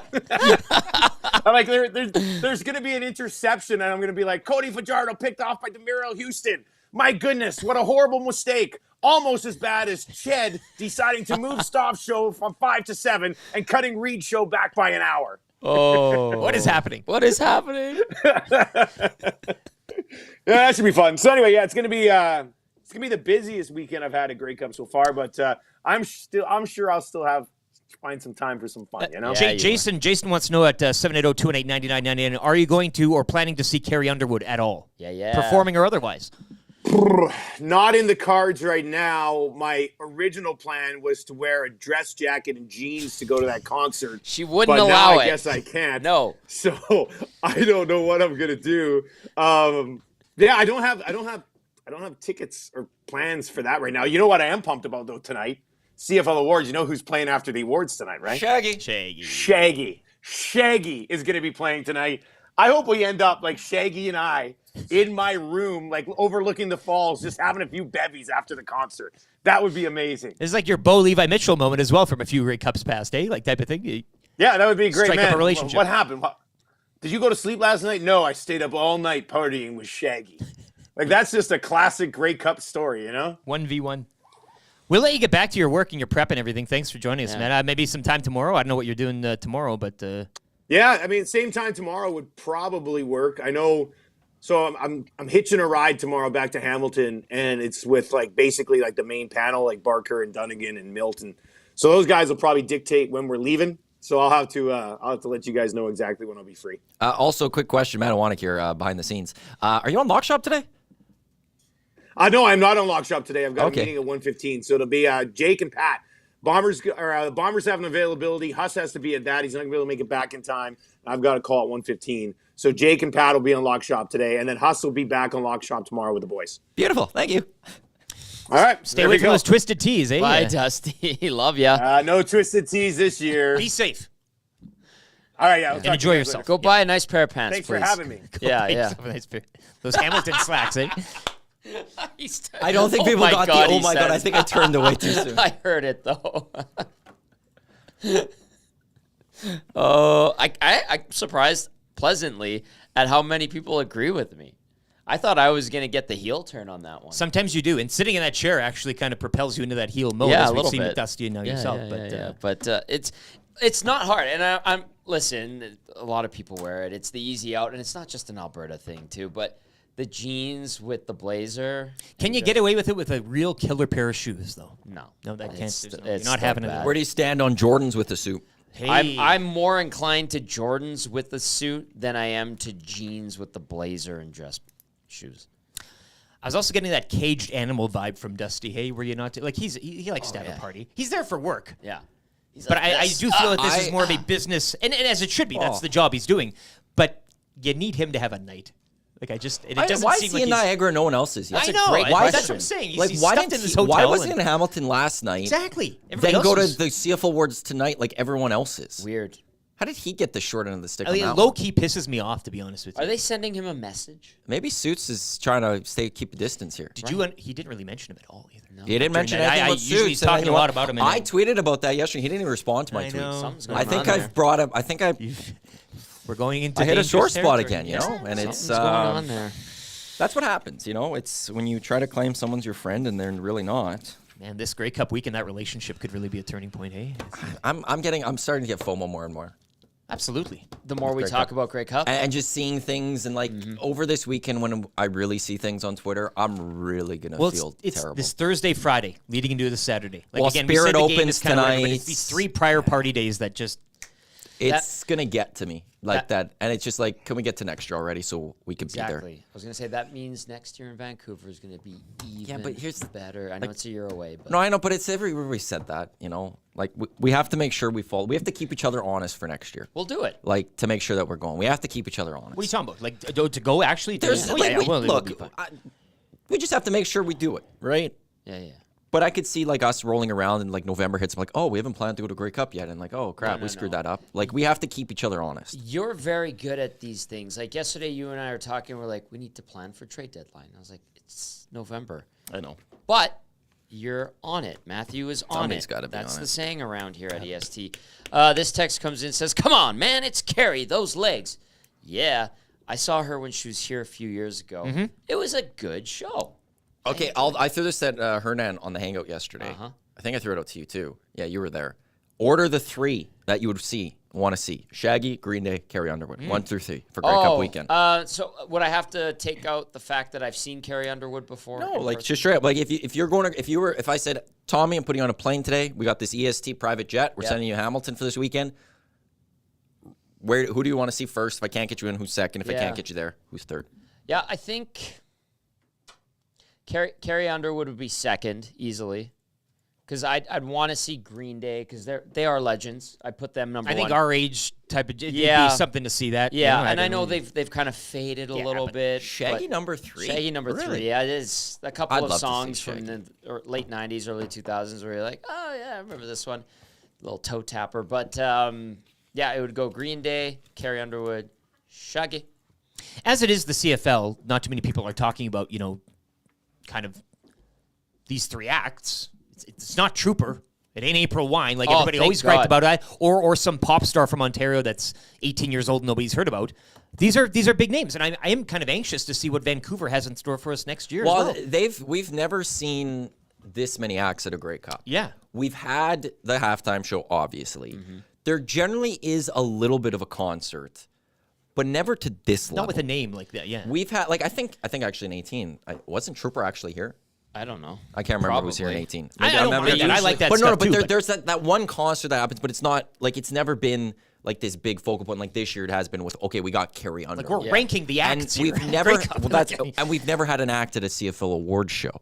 And we know what Doman has done in Vancouver. Now, this is a CFL event. It's not a Lions event. But I'm sure he's going to have, like, some hands in this. And, yeah, like, who's going to be performing at, I'm assuming, Rogers Arena in Vancouver next year? Right. Who's going to do the CFL awards and who's the halftime act? And we should have a pretty good one next year. And as you said, based on the history of what Doman has done so far in that city with that franchise. League event, the pregame parties have, from out here on the television looking pretty good and kind of getting that whole area. So if you're talking about a Grey Cup vibe and a party vibe, I would assume they're going to pull it off. To the league's credit, for halftime shows over the last decade, they've done a really good job if you think about it. So this year you've got Green Day. That's pretty solid. We had Imagine Dragons, right? That's a huge It's a name. band. Yeah. Bieber for the 100th Grey Cup. That is huge. Love them, hate them, indifferent. Shania, Nickelback. Lenny Kravitz. Well, Alessia Cara was a big deal here in Edmonton. And at that time, too, she was massive. She won did she win Grammys? She was a big act to get. My dad, happy birthday, Renato Gazzola, by the way, if he's watching or listening. Today's Reno's birthday. Yep. My dad enjoyed Alessia Cara. My dad is of the Trooper BTO Demo? era. Yeah, and he was like, who is that? And I'm like, Alessia Cara. He's like, that was really good. And I remember, here's how crappy it can be sometimes. I was at the height of Twitter, now known as X. She went off of social media because of getting ripped for being the halftime performer. I thought she was excellent. I don't listen to pop that much. And I was like, that was very entertaining. The stage moving up and down and all the lights at the south end zone of Commonwealth Stadium. I thought it was great. I think they've done a fantastic job with the halftime performances. You're never going to appease everybody. No. Especially sports now, and you're talking pop acts and everything. But I just think for this Grey Cup to have these three, and again, not kind of boring from the same genre as well. I mean, you got Green Day, a long-standing kind of pop punk or whatever. Carrie Underwood doing the NFL, as you mentioned as well. This is going to take place as her anthem is kind of playing right on the thing, and then you got Shaggy, who's just kind of like a fun, like you just kind of throw Shaggy in there, and it's like awesome, it's cool. man. It's a neat and a great story, as somebody shared on the Nasty Chat. But I like how they're kind of three big names in terms of just knowledge. I mean, again, and they're not height of their careers or anything like that. But I like the mix, and I like what the CFL's done, and I like the fact maybe that nobody's really complaining at all, which signifies that it's probably a good job by the CFL. And in Hamilton, of all places, right? Like The this Hammer. Isn't a Toronto Grey Cup that we've got these names. If right? anybody's the but Arkells they playing were there last time, but Yeah. it's like you're thinking this is Hamilton and someone like Carrie Underwood playing. Arkells are now, remember the Tragically Hip? They're becoming the Hip. Canada's house band. The Arkells have kind of become that, and they're their own thing too, with a nod to the past of Canadian rock and roll. Matthew, I think that they're very much in line with becoming the new Hip. Yeah, where like everyone will have seen them at that one festival, and they're good. They were here for Heritage Classic. They played. They're always going to be they're always around. That's what it's going to be. They're very good. Whale and the Wolf, Mick from Beaumont texts in on the Nasty Chat as well. They did play 18 Grey Cup Festival. They sure did. They were outside. Sure did. Yeah, we were down there on Jasper outside the tavern there where I Yeah. spent the next 6 hours. Matthew Good did the Riders room at the conference center downtown. 2 words text flies in. Flo Rida was awesome in the rain at EE. Yeah, he was good. Text comes in unsigned. Guilty pleasure, Flo Rida. Troy says he thought the Arkells were good as well. Yeah, no, I got Green Day at number 1. I got Shaggy at 2. And my third would be Carrie Underwood. Gosh. Not to say, I mean, they're all good, but I just had to. She's itty-bitty. I saw when Mike Fisher played for Nashville, she was always at the games, and you see her in the backstage area where the locker rooms are, and you're like, oh, my God, she's so tiny. Carrie Underwood. But, yeah, she's great. I guess time to get into the wrap here for William Huff. If you want, how does Dusty do it? If you want your place to look as good as ours, William Huff is the place to go. William Huff, check him out. Great business. They are on Twitter as well, William_Huff. You can check them out online if you want anything wrapped. They do wrapping. Pretty much, it's Edmonton's wrap game. That's William Huff. They are the big wrap. And they've done some things down south too. Stamps, I think. Across they do the and border? stuff. Oh, no, I like see. they're Alberta almost. So provincial. Alberta big, Yeah. I just gonna quickly go set some things up quickly. So you guys do the wrap. Please, yes. okay. Tom, what did you learn on the show this morning? I guess would be my first question to you here in the wrap. I learned that people actually accept that jeans with a blazer and dress shoes is not the right way to do it. And it's almost like they know they shouldn't do it, but yet collectively we tend to, although I've gotten that out of my repertoire, if you will. Are Erik and Tom brothers? Their Yes. faces have similarities. That comes in from Ray to the T. Yeah, we're brothers. I mean, outside of having different parents, we're brothers. Yeah. Being from different cities and provinces. Hello, Dino. I learned, though, and we didn't talk about it too much, obviously, Oilers playing Grey Cup week and all that, and it did seem like it was going to happen anyways, but the Athletics it's official. It's official. Moving to Las Vegas. It's been approved by MLB owners this morning. I think Bob Nightingale out of USA Today had it. Athletics moving to Las Vegas unanimously approved earlier today by MLB owners, cementing the sport's first relocation since 2005. The people spoke to the AP on condition of anonymity because the league had not yet announced the results. 75% vote of the 30 teams was necessary, which was endorsed by Rob Manfred. I'm just kind of going over the notes here. A's lease at the Coliseum expires after next season. Yep.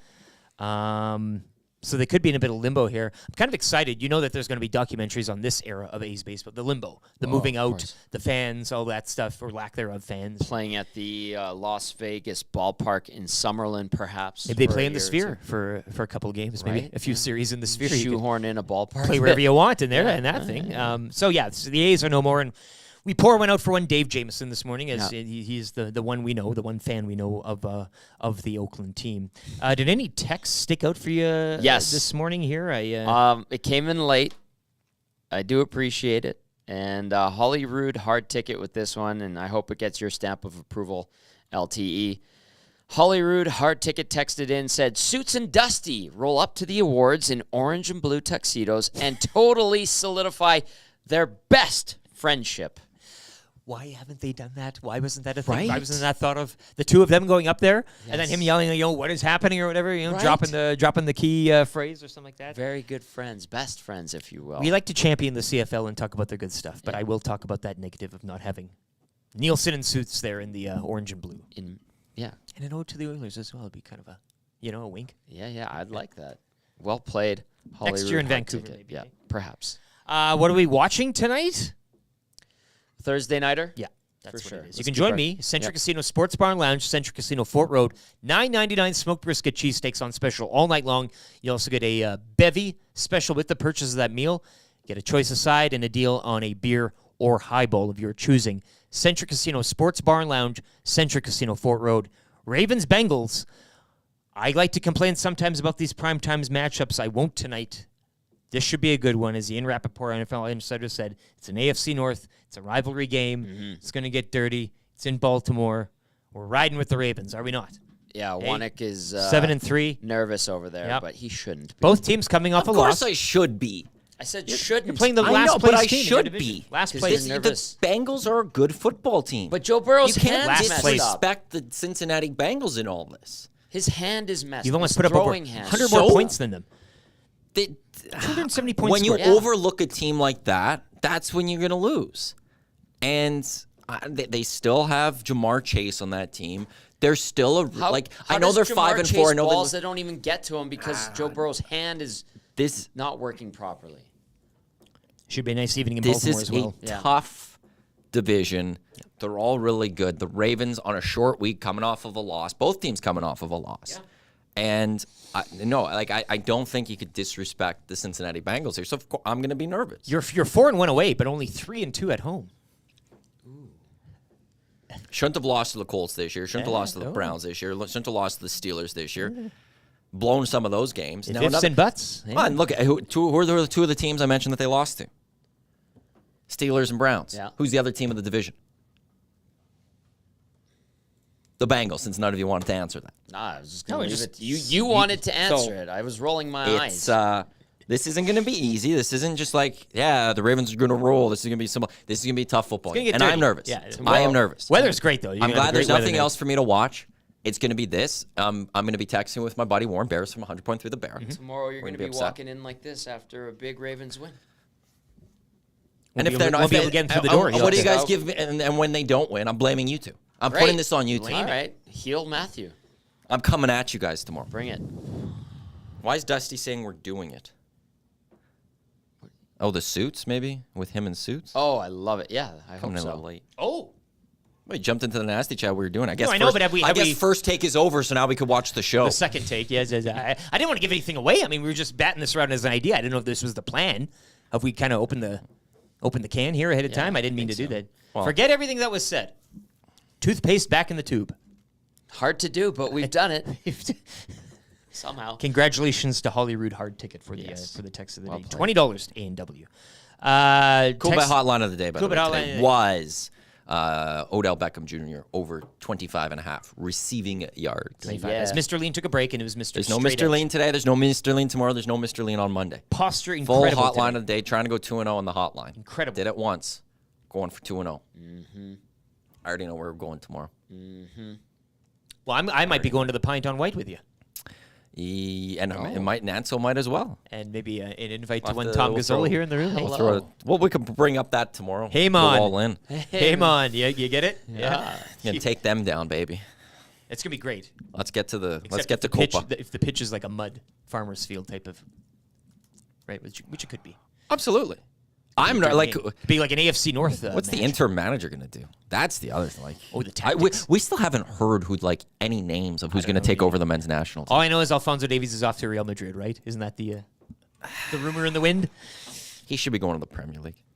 We'll be talking Canada Jamaica tomorrow morning. Yeah, Brendan Dunlop. Love it. Canada Soccer Daily is going to be on at 6:45. Nice and early.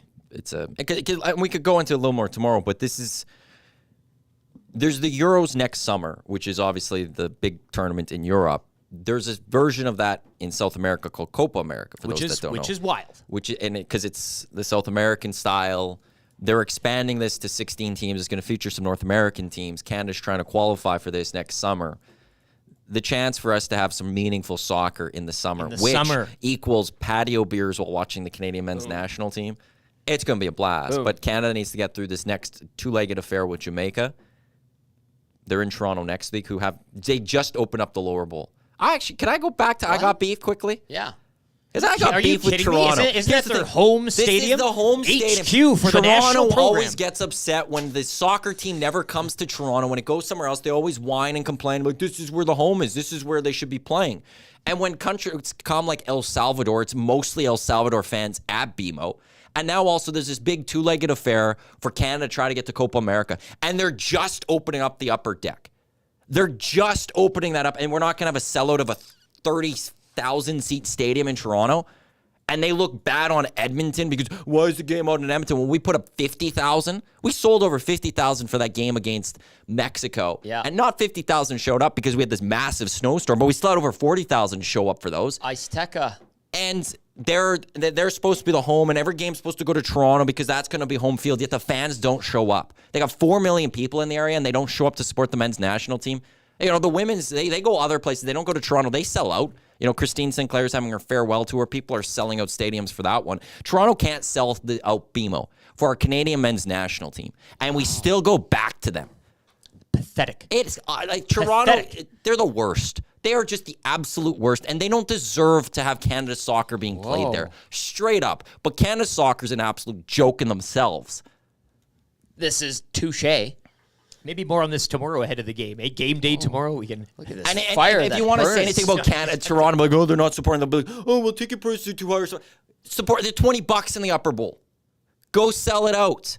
Support your team. But no, they won't because they'll find some ways to make excuses for all of it. Oh, the Bills. $20. Go away, Toronto. You get the Bills. Enough with Montreal needs to get a natural grass facility just so that we could stop going to Toronto and go play somewhere else. $20 franchise. Useless city. Useless city. That F came out. I was like, oh, baby. He's a hot little tamale. I don't know why I said franchise, but useless city. Right there.